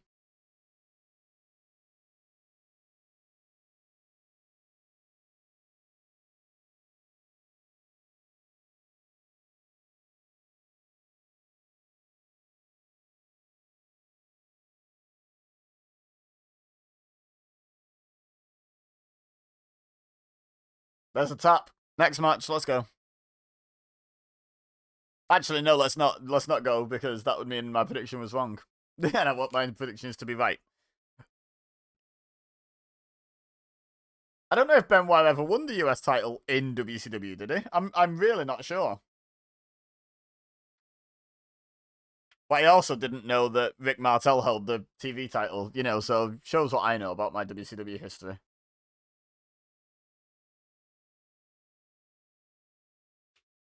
I'd Google it, but it might tell me, yeah, he won it at Super Bowl 8, and that would kind of be a spoiler, right? So I'm not going to Google it.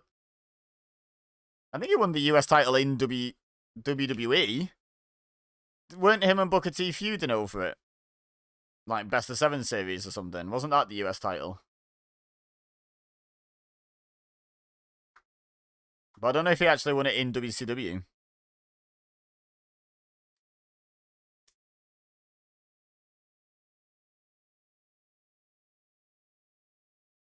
Wasn't even slightly a diamond cutter, it was a jawbreaker, mate. Oh, excuse that. My back needed to click.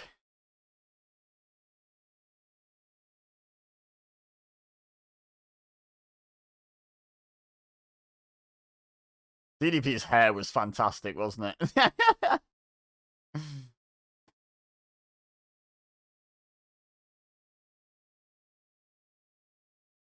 DDP says, my turn.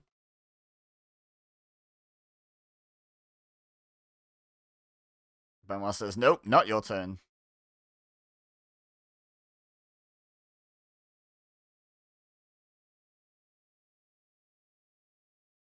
Yes.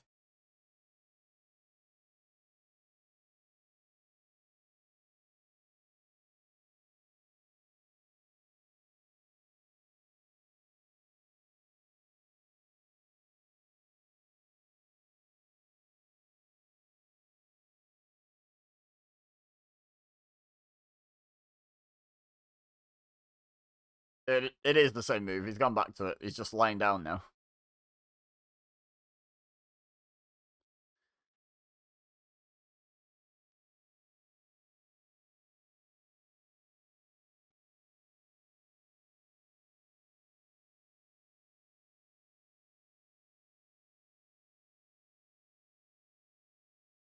It's not a bad shout. He's got bruised kidneys is the current injury, is it? Around the midsection.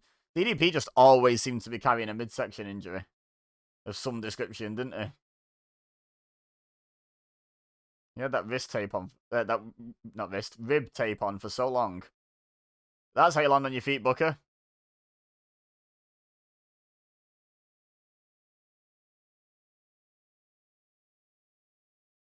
Oh my god, goodbye. Guess they've got rid of the over-the-top rope rule by now.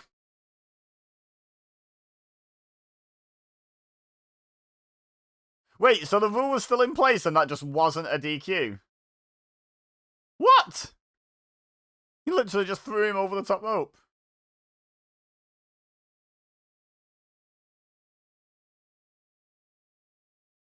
Oh heck. We're going right up top. And right back down. I never understand why the guy doing the superplex gets right up on the top rope, because doesn't the guy taking the superplex go the same distance down, even if you do it from the middle rope? Like, you're on the middle rope and they're on the top rope. They go the same distance, right? I suppose technically, you could argue if you stood on the top rope, you lift them up before they come down, so they go a little higher, but not worthwhile enough, I don't think, to take a bump off the top instead of off the middle. But hey, what do I know?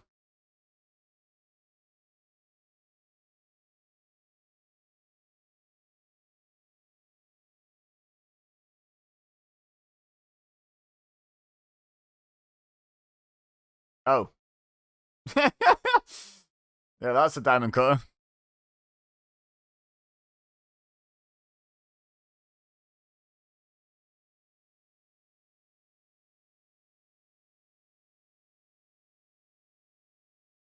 I don't remember Paige doing all this top rope stuff, superplexes, flying clotheslines. Where did this all come from?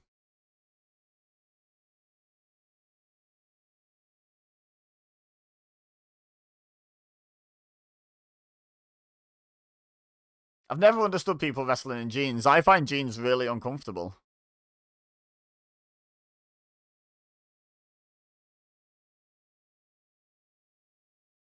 I can't imagine wrestling in them. When you've got options like, you know, stretchy, custom-made tights like Benoit's wearing that are designed for the task. I get it's like a look thing, isn't it? It's a character thing. But like, no, I'd still just rather wear tights and just find another way to make the character fit. I get it, he's like the everyman, he's the people's champion, and he's a guy who wrestles in jeans and worker boots instead of wrestler boots.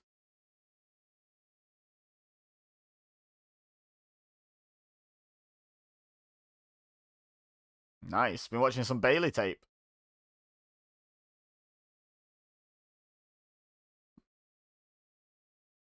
That's Bailey to Belly, Mike Tenay, if you don't mind. Give it its proper name.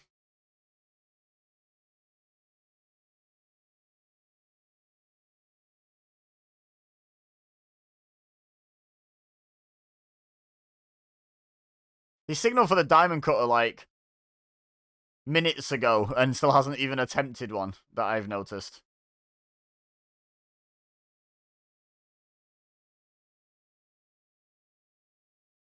It's a nice bridge. Only a 2.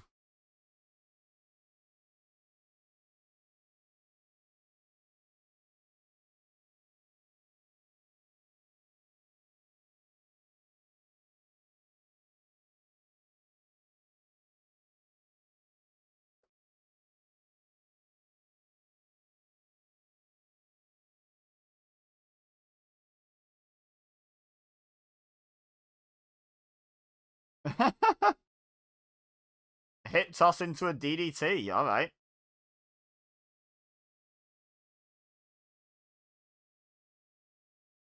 Isn't his foot under the ropes there, ref?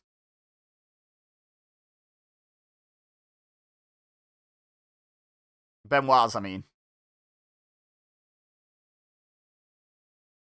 Nope.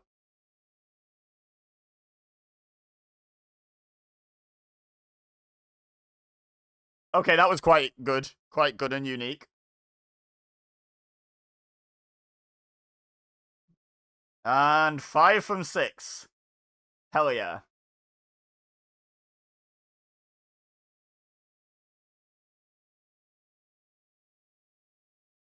By the way, in case you're wondering, I allowed myself the Goldberg one afterwards because I'm aware of Goldberg's streak and how it ended, so that was a gimme.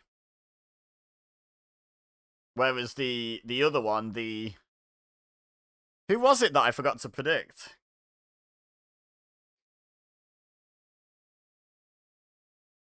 Can't remember. I've already forgot.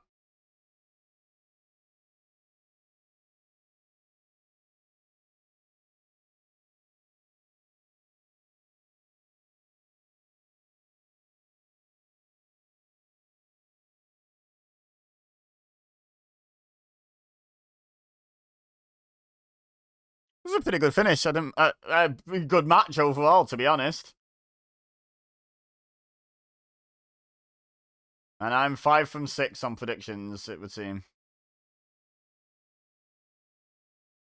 She was having a good time, wasn't she?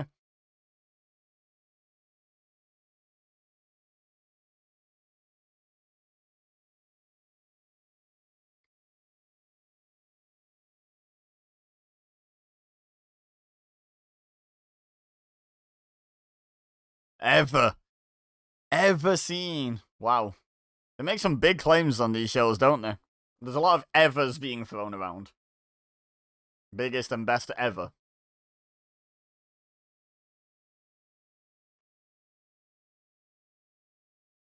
Did you? Don't remember Tony saying that.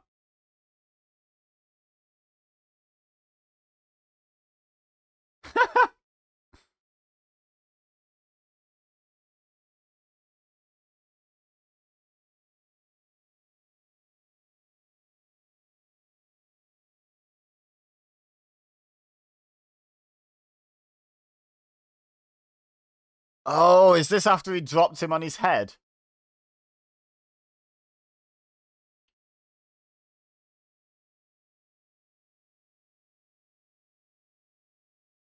Was it a legit injury at the time, or was it kayfabe? Because it looked nasty if it's the powerbomb I'm thinking of.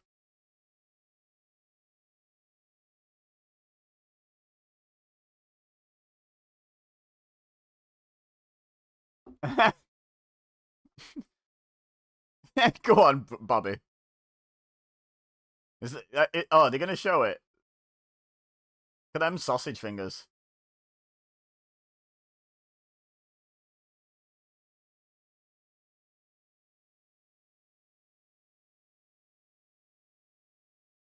Yep, it sure seems like Eric Bischoff was a known member of the NWO by this point. Unless that was NWO Giant chokeslamming good guy Eric Bischoff. Has Giant been in the NWO yet or not? Probably. Probably been in and out.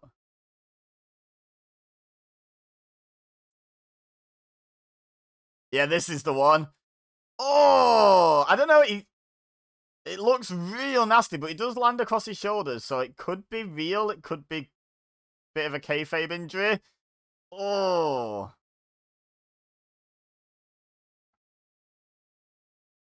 Kind of want to know.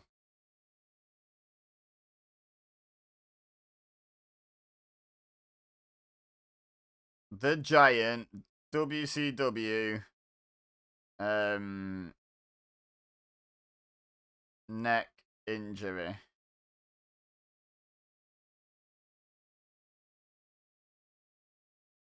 Yeah, apparently it was,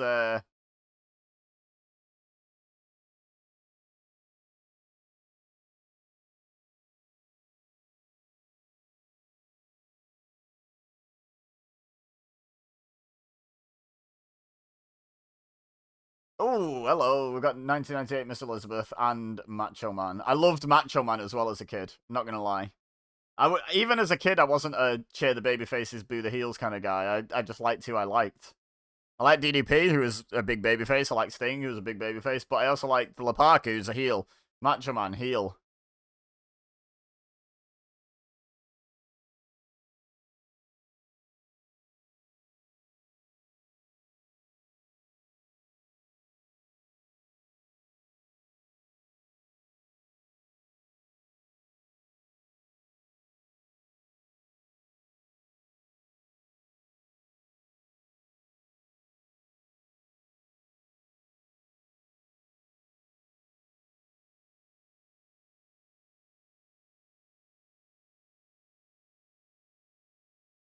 Oh, who's gonna win this? I'm gonna go Macho Man.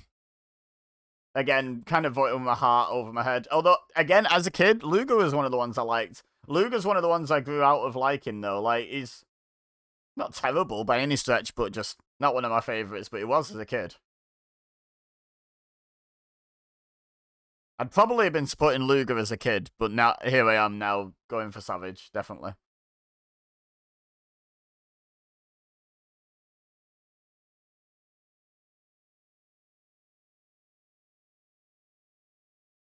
Oh? What? Did they start the wrong music then? I feel like they started the wrong music. That wasn't the same music.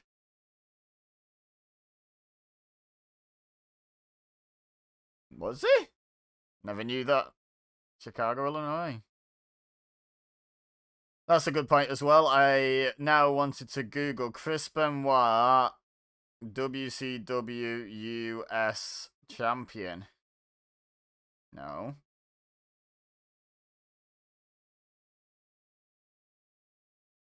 Got more wrist rib tape. Yeah, held the title twice in WCW and 3 times in WWE, apparently. There you go. There's my answer. But he didn't win it here. Luger taking the DDP gimmick.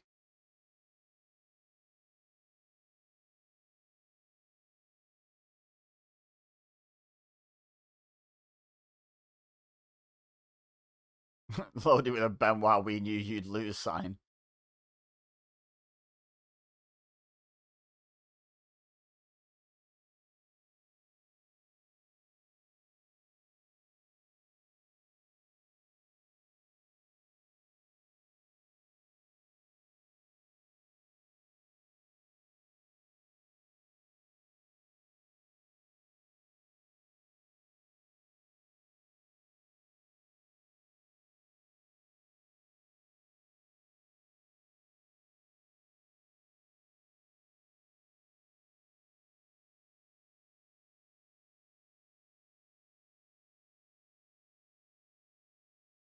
And we're off.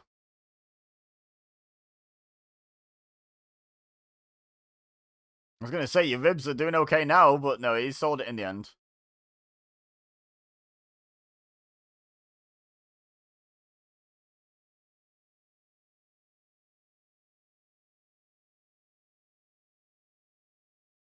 Is that a Luger sucks chant? Kind of does, like, let's be honest. Not the greatest wrestler ever, but I'm surprised. He was pretty over in WCW. Savage was a pretty over heel as well, like. But it was cool to cheer the NWO, wasn't it? It sort of, not the original cool to be heels, but maybe the originals, or some of the originals, like early days of it anyway.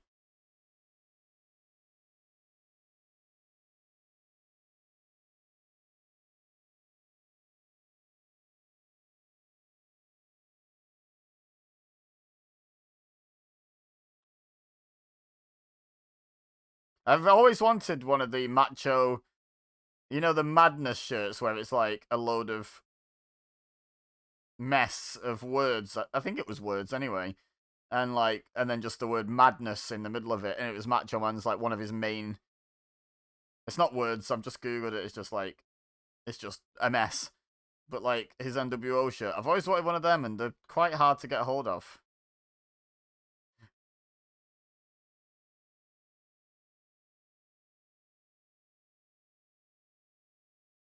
You can get the you can get, and I have got the Macho Man with the sunglasses, the coloured ones. I think I've got an orange and a purple of those, but the black and white Madness one, always wanted one of them. Never had one.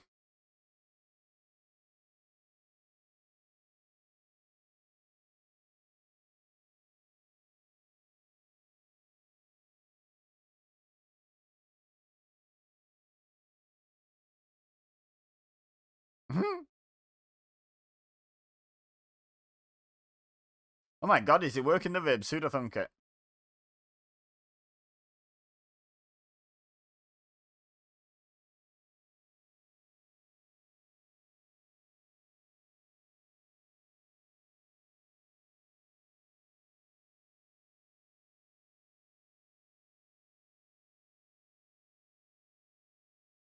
Just the two.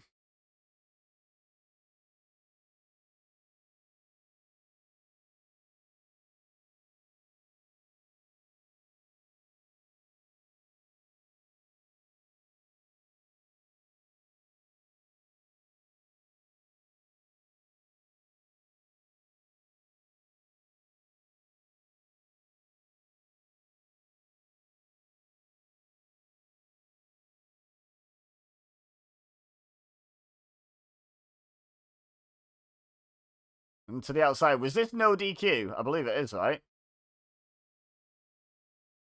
A warning of what?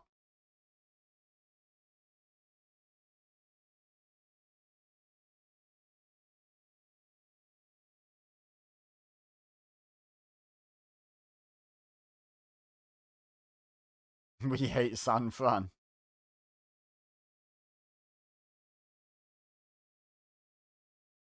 Oh my god, there's that guy again. Go away.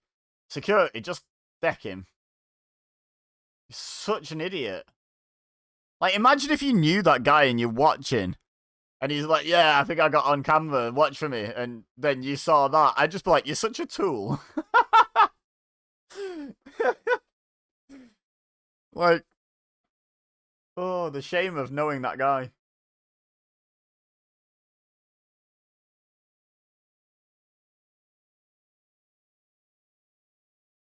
That very heavy steel chair. Not an average weight steel chair, a very heavy one, that one.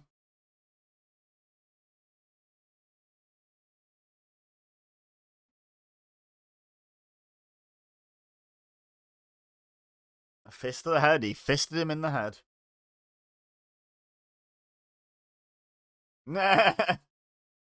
Come here, ref.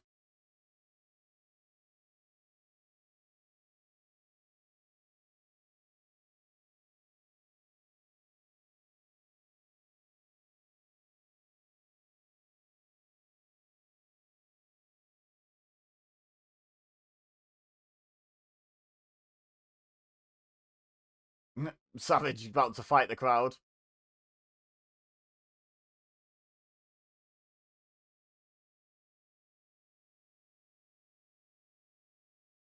Yes.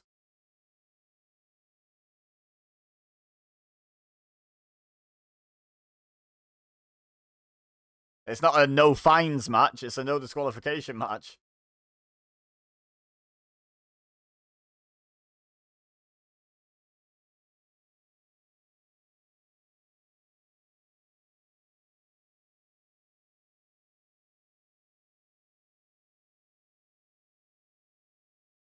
No, he's blocked it.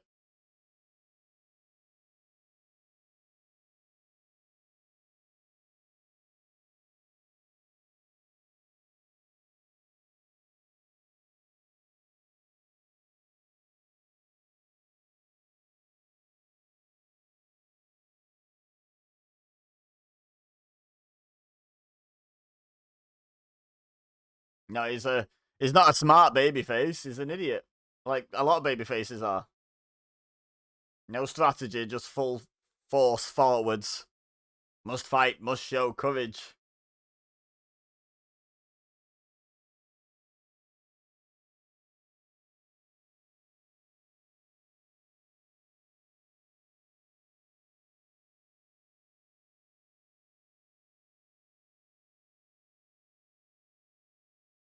I'm white trash and I'm in trouble.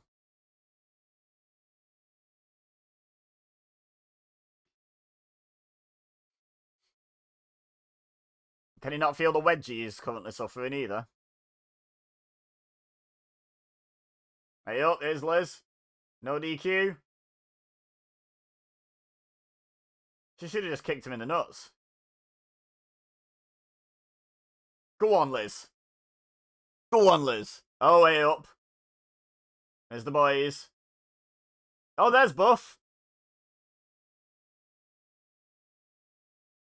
Wait, why is the bell been rung? Why is the bell been rung?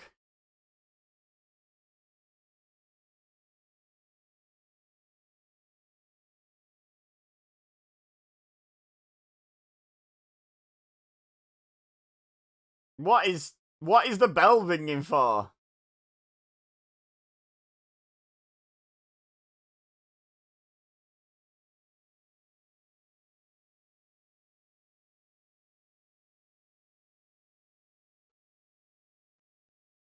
There's Buff Bagwell. So is that the third or the fourth we've seen? We've seen Benoit on both. And Bulldog, I think. And now I got this one wrong. Well, 4 out of 6, and there's been 3 repeat characters across the 2 shows so far from yesterday and today. In 5 years.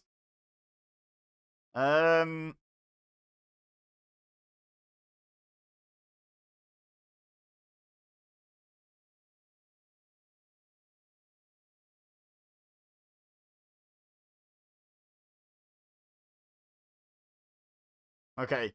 I just googled Eric Watts to see if Eric Watts and Brian Adams are the same person, because they look kind of similar in some ways.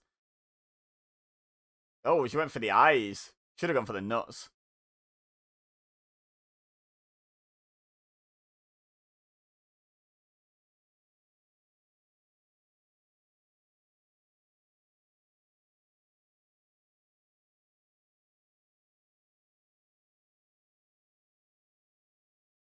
Even though the bell was ringing the entire time for no good reason, because the NWO had stopped interfering by that point.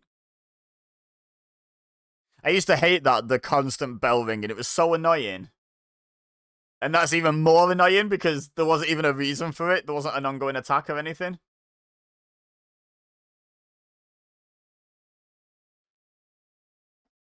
Excuse me. Excuse me. Oh, okay. I'm not going to allow myself to predict this one because I'm pretty sure I remember this match.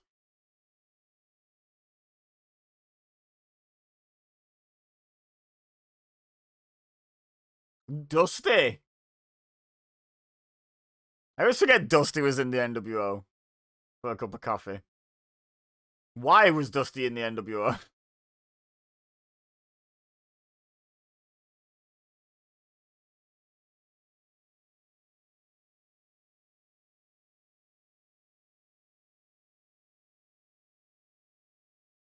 For life. Yeah, I'm not going to allow myself to predict this one. We're on 4 from 6. I just know the result of this match, so it's not a prediction, is it? I mean, you could argue the same with the Goldberg one. Yeah, actually, I'm going to go 3 from 5 because the Goldberg one I knew the result of before the match. It wasn't a guess. It wasn't a trying to figure it out. It was, I knew. And if I know the result, I'm not doing predictions. I know who wins this. I'm not going to give it away. But this is a distinctive moment in my WCW memory. And a lot of people's, I think. I think if you're watching this along with me, there's a chance you're an old WCW fan and you remember this moment as well.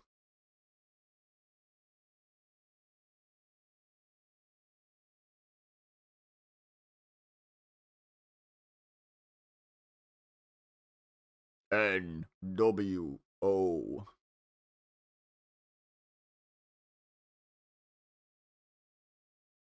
Yeah, do a survey. Yes, go on, Scott Hall.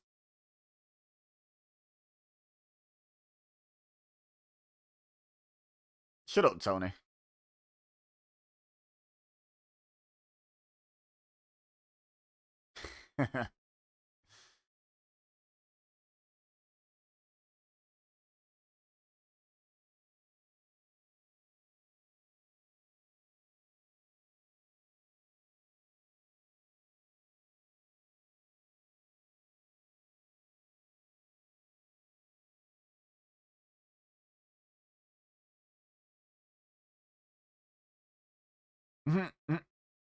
Survey says the flock. Certainly a sign. Yes. Although I hate your extra apostrophe. What?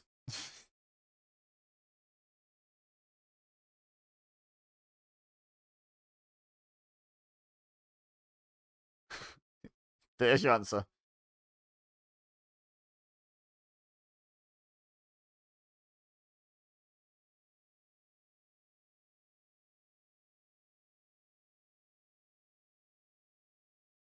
Shut up, Tony.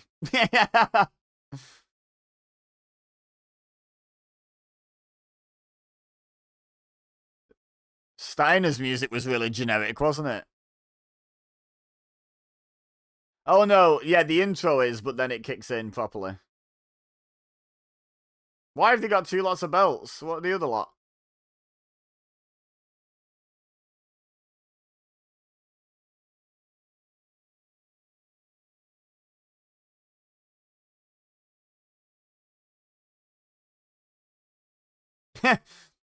Rick Steiner looking back at the fireworks and barking at them. Details. Details of the character work. I love it.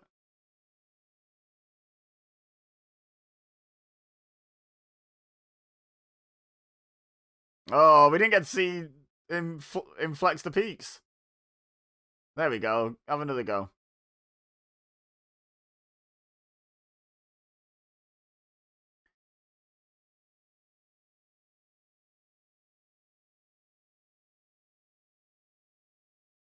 Stand a line. Without the vocals, it'd be very generic entrance music, wouldn't it? Like the actual instrumental of it is pretty bland. Has Kevin Nash got a lovely auburn hair dye on? Isn't that lovely?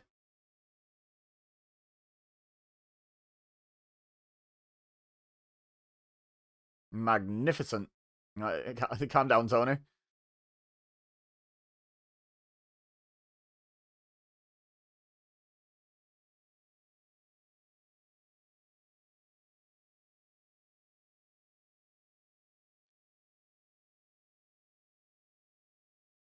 I like the Steiners wearing like, yeah, they're wearing a black singlet and a white singlet, but they're also wearing like one black boot each and one white boot each, and the matching pairs. So like Rick's got the left black boot and Scott's got the right black boot, and then vice versa on the white boots. It's just a nice little detail, I think. Pretty cool.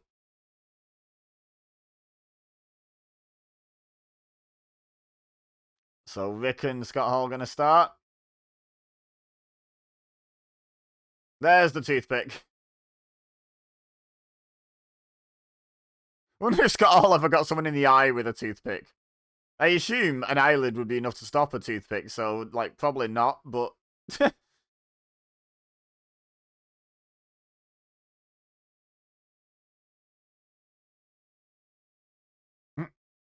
Hey! To the eye and back to the eye.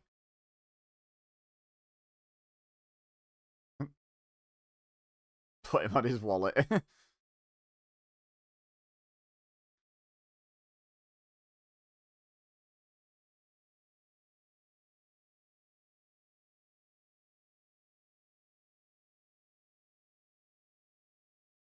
Yeah, they've changed corners, but that was never his corner. That was Scott Steiner's corner before. It's in completely the wrong place.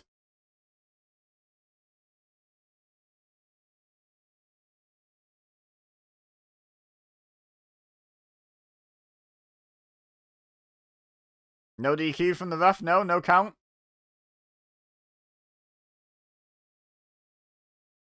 Oh, nearly, Rick. Nearly, Rick. You nearly went then, didn't you?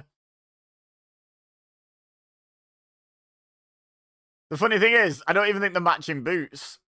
I don't think if you put both the white boots on, it'd look right. I mean, they might be a different shoe size, but I just mean like style wise, I don't think they match.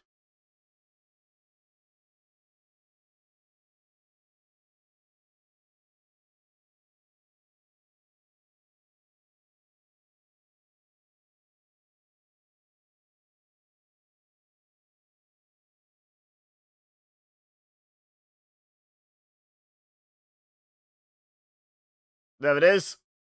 There it is.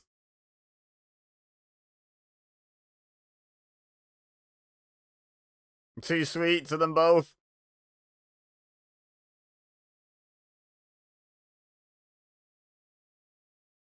Get down, Ted.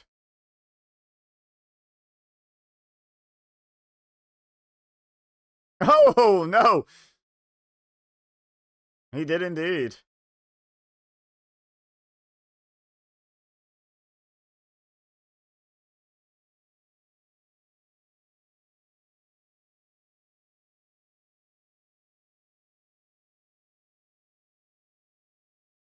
He kicks out.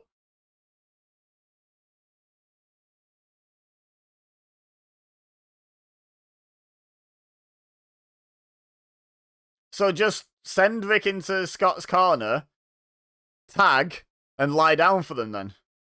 I mean, I know they want to do damage to Rick Steiner, but they also want the tag titles, right?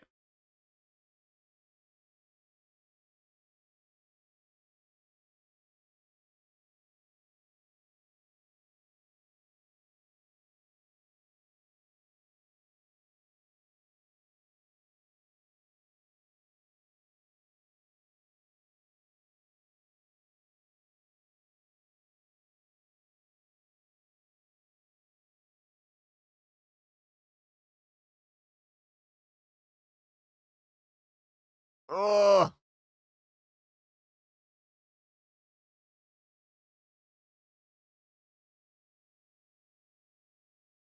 there we go. He's got him.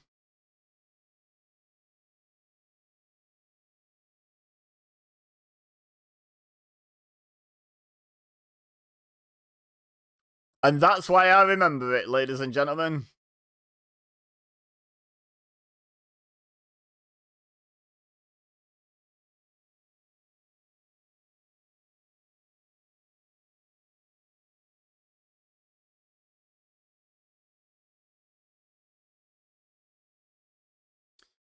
When he just talking about how like magnificent Scott Steiner's arms were when he was a face. And thus begun Big Papa Pump with the bleached hair and the promos.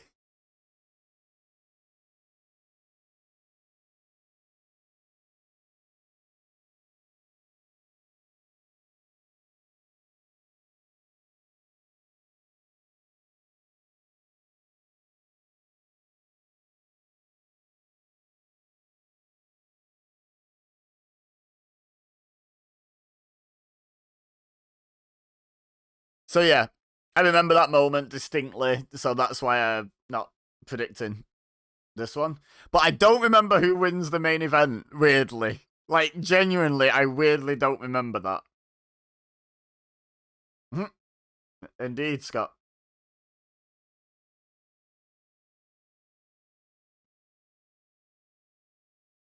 I'm trying to think how, like, the rest of the year played out. I know Hogan ends up with the world title in 98. But I don't know if he wins it here or if Sting wins it and then Hogan wins it back off him. I'm just going to go with Hogan because I don't recall if there was a third Sting Hogan match. So yeah, I'm going to go with Hogan. I assume it's the main event next.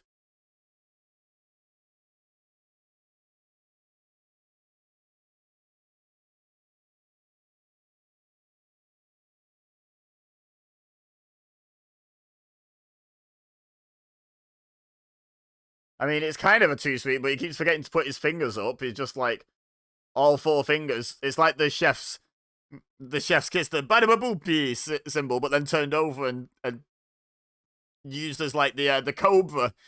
Like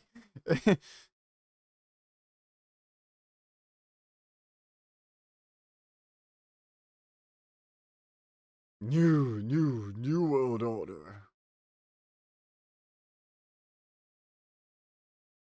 So is it Hogan's Sting now?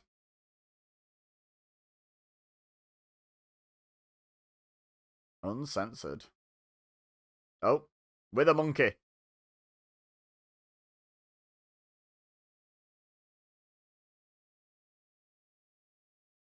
What the hell is this video package?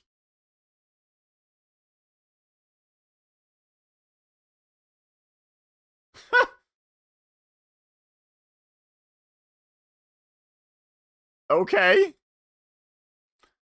So I guess on whatever day, I assume the same day, right? It'll still be Wednesday. Wednesday, March the 15th, I'll be doing a watch along of that.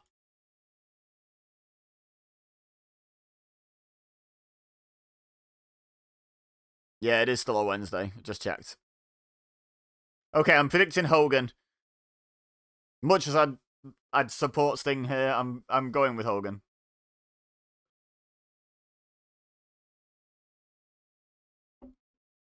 of the world.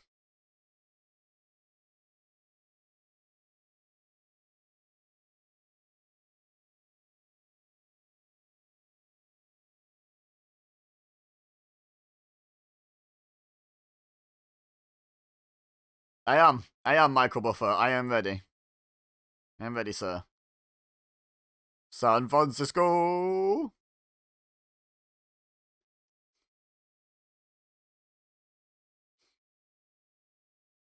It's not gonna be a super long match. I just checked. 23 minutes left, and they're not in the ring yet. But this was the thing, wasn't it? In the Attitude Era, people used to say like the WCW undercard was the highlight of the show, and it got weaker as it got to the main event.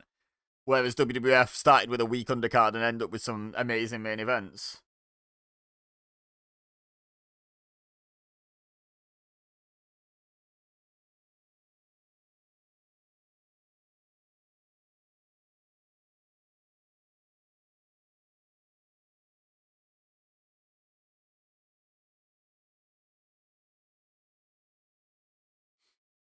New world order.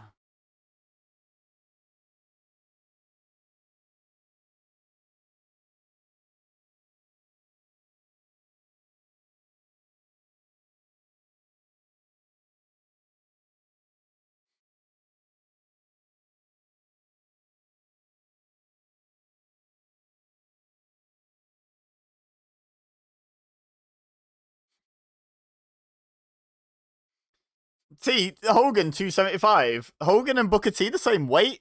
They claimed 270 on Booker T before, right? I'm not sure I buy that. Hogan was a big boy. I mean, Booker T was a big boy too, but like, he was a lean big boy. So I don't know.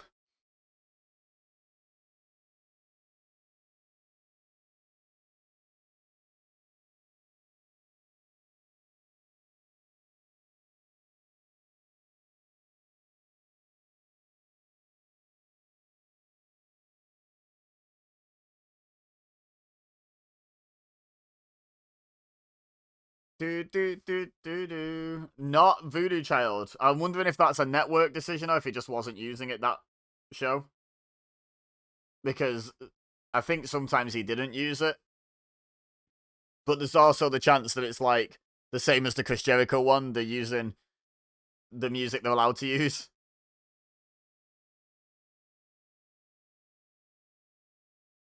It wasn't Voodoo Child, was it? But it was Hendrix.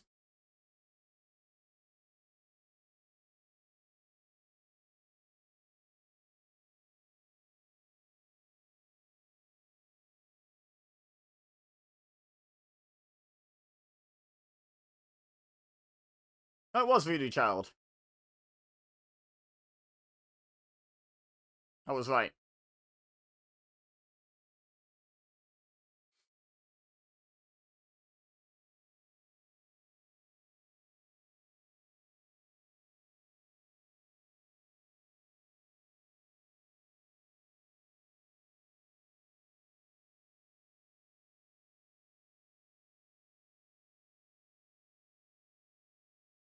No, that's DDP.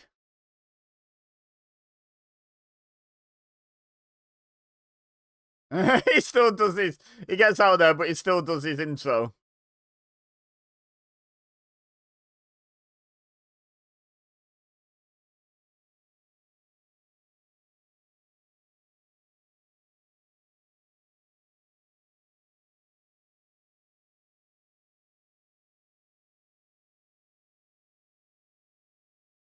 Well, there's my thumbnail. I reckon at some. Yep.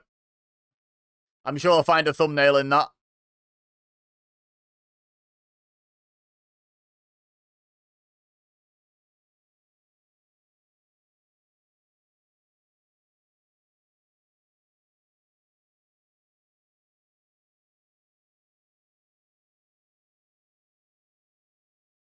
Lil Nate gets the nod for the main event.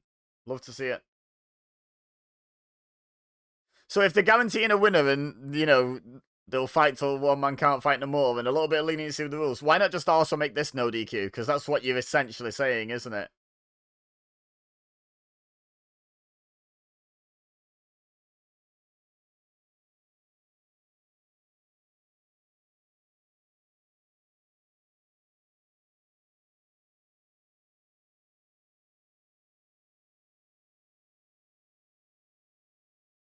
That's the other flaw with the 5 count rule, isn't it? Is you can just let go and then reapply, and then let go and then reapply, and then let go and then reapply. As many times as you want. Oh, hockey fight.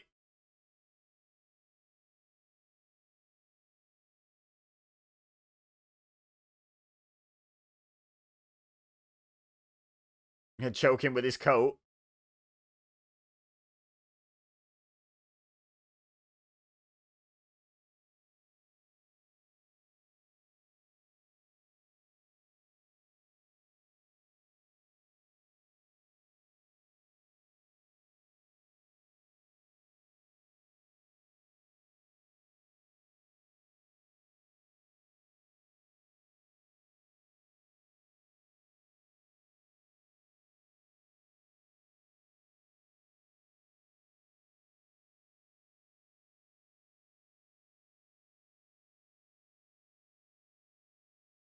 I mean, you've just told them the secret, Bobby.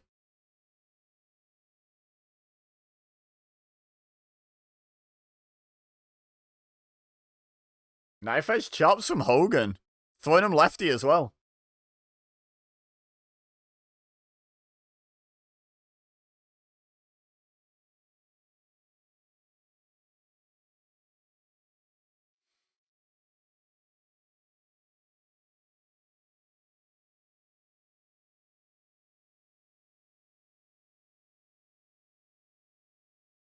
Was it? I don't know. Was Ric Flair not the man at that point? Still? I don't know. I wasn't watching, so feel free to answer that.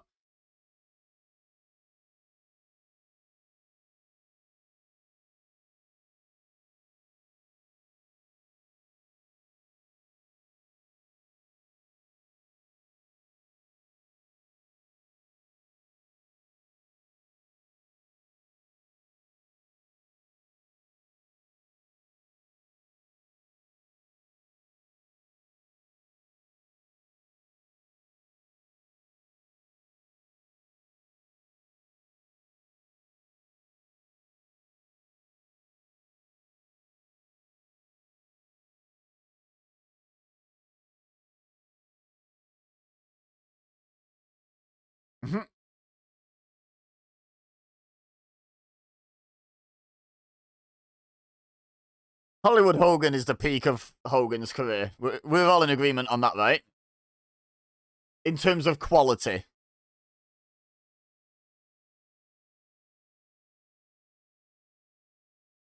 Because Hulk Hogan, with hindsight, was boring.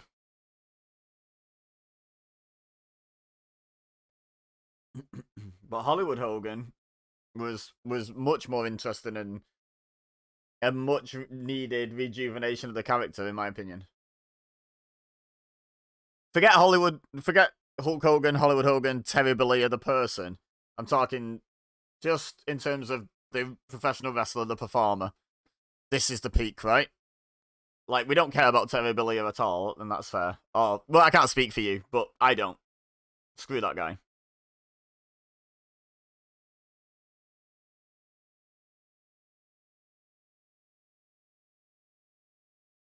But as much as I credit Sting as the reason why I watch wrestling, Sting would not have been as fascinating a character to little Ibeza were it not for Hollywood Hogan. You know, like, he needed that foil, and Hogan was the perfect foil for him. I'm not saying someone else couldn't have done the job, but Hogan did the job and did it perfectly. It's not a sentence you say often, Hogan did the job, because he doesn't. That's a good point. Hogan wins here because just Hogan's only lost like 15 times in his whole career since becoming Hulk Hogan, right?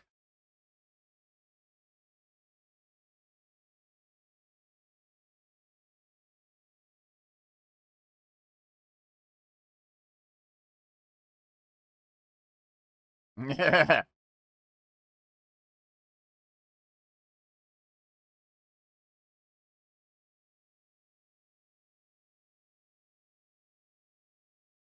Bounce.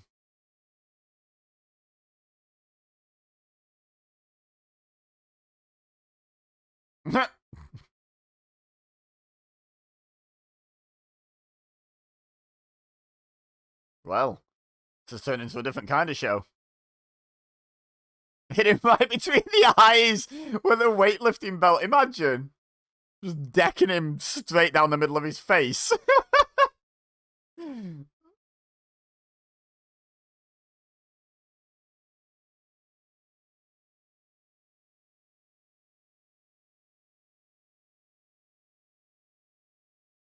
Oh, right around his face. I might use that one as the thumbnail. Who knows? We'll figure out. You'll know before I do. As in, you already know this because you clicked on the video with the thumbnail. But I know before you do because I'll make the thumbnail before you see it. So it's a weird one. But yeah, whichever one just has the best still, basically. I'll go through it frame by frame and find a good still. And like I say, by the time you're hearing me say this, you already know.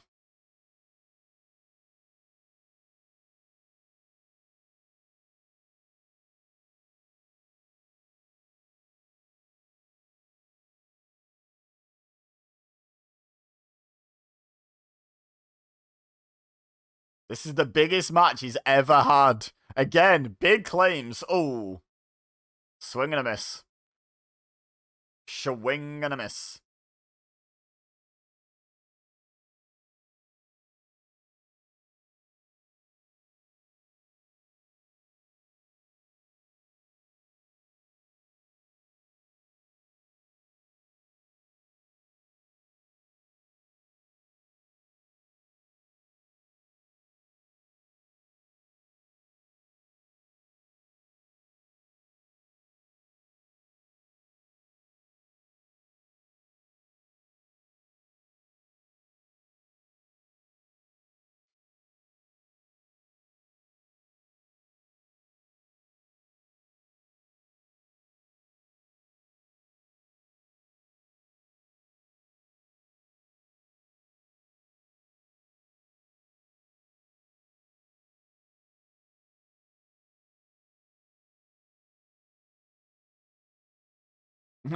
Fair point, Bobby. Maybe, Tony, he puts the belt on because he wants to wear it so he doesn't lose it, and he gets to keep it because it's his belt, and what you do with a belt is wear it.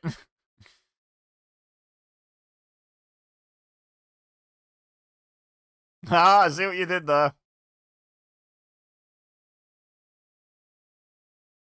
This has been such a good show compared with Super Bowl 3.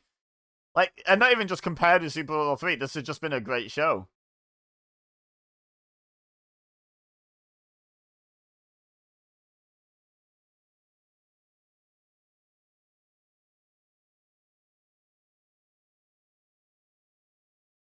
Sting holding it on purpose.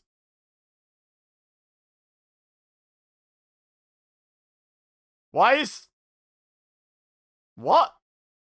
Why was Sting complaining about Hogan holding the rope, and why did the referee kick his hand off the rope like he was doing something wrong? I don't get that. What was Hogan doing wrong there? Referee bias. Outrageous.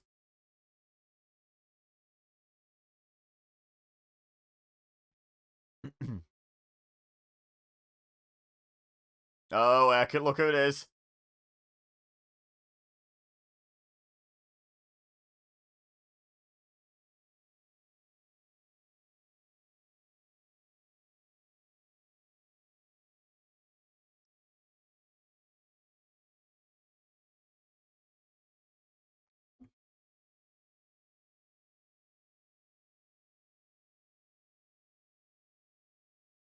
It's me.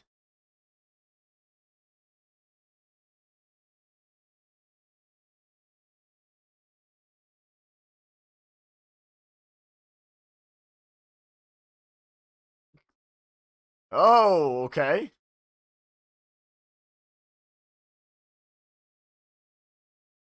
Nick Patrick face turn, the thing we always wanted.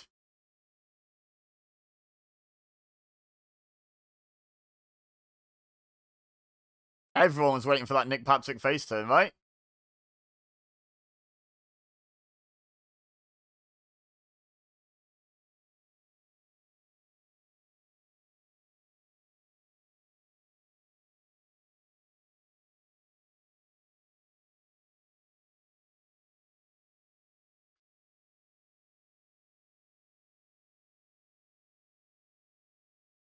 Gonna roll him up. No, he doesn't. I thought he was gonna crucifix him, like seated crucifix him.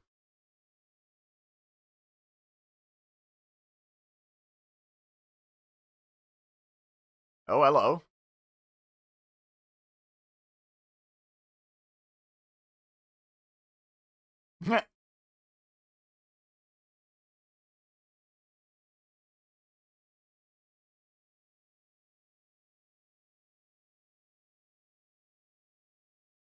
What balance as if Hogan wasn't doing all the work in that spot? Like, let's be honest, I love Sting, but that was just Hogan lifting Sting up, wasn't it? What's going on with Sting's boots as well?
Just hit another leg drop.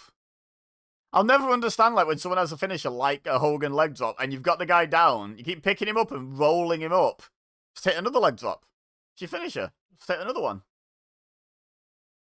I get it's for the spectacle, but, like, I think very logically about things, and, like, wrestling is so illogical, I'm amazed I like it.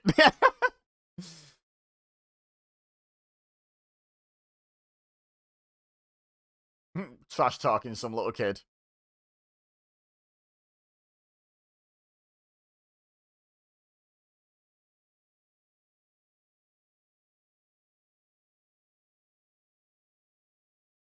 Yeah, you're sure doing so much by just shouting at him there, Nick Patrick. By the way, what happened to Little Nate? Is he still dead? Surely Nick Patrick's only the referee while Little Nature's down. How does that work, actually? Because usually the ref bump, and then the second ref comes to finish the match. Is he just going to allow it?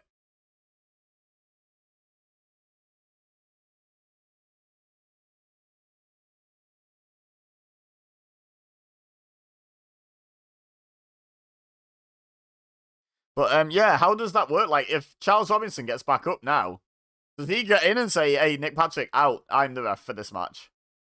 Or is it like once you've gone down and been replaced, you've been replaced for the remainder of the match? Like, I wonder how that plays out.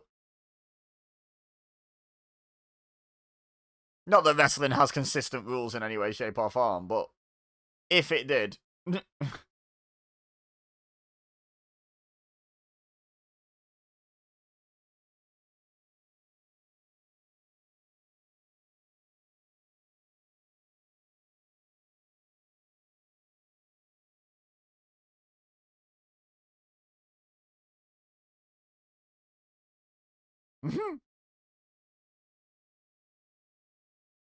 I think I've used that image as like a thumbnail or something, haven't I?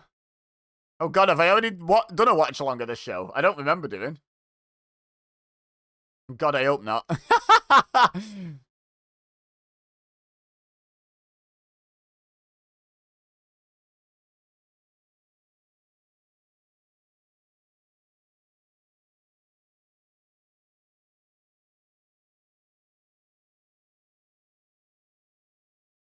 Low blow.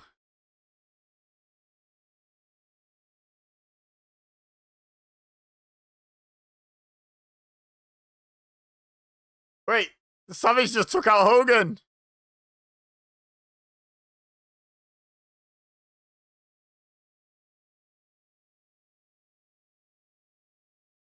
Is Sting gonna win? Ruin my prediction. He did as well. I mean, I'm fine with that. If I'd have predicted this show and predicted Hogan, that'd have been one of the ones where I say, happy to be wrong. Happy to be wrong.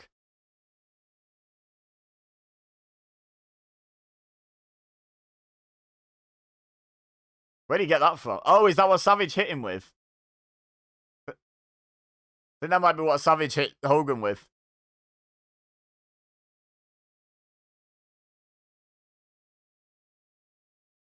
JJ's fine with it going down that way.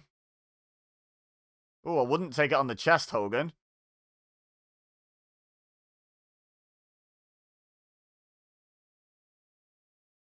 Wonder how much that tickles.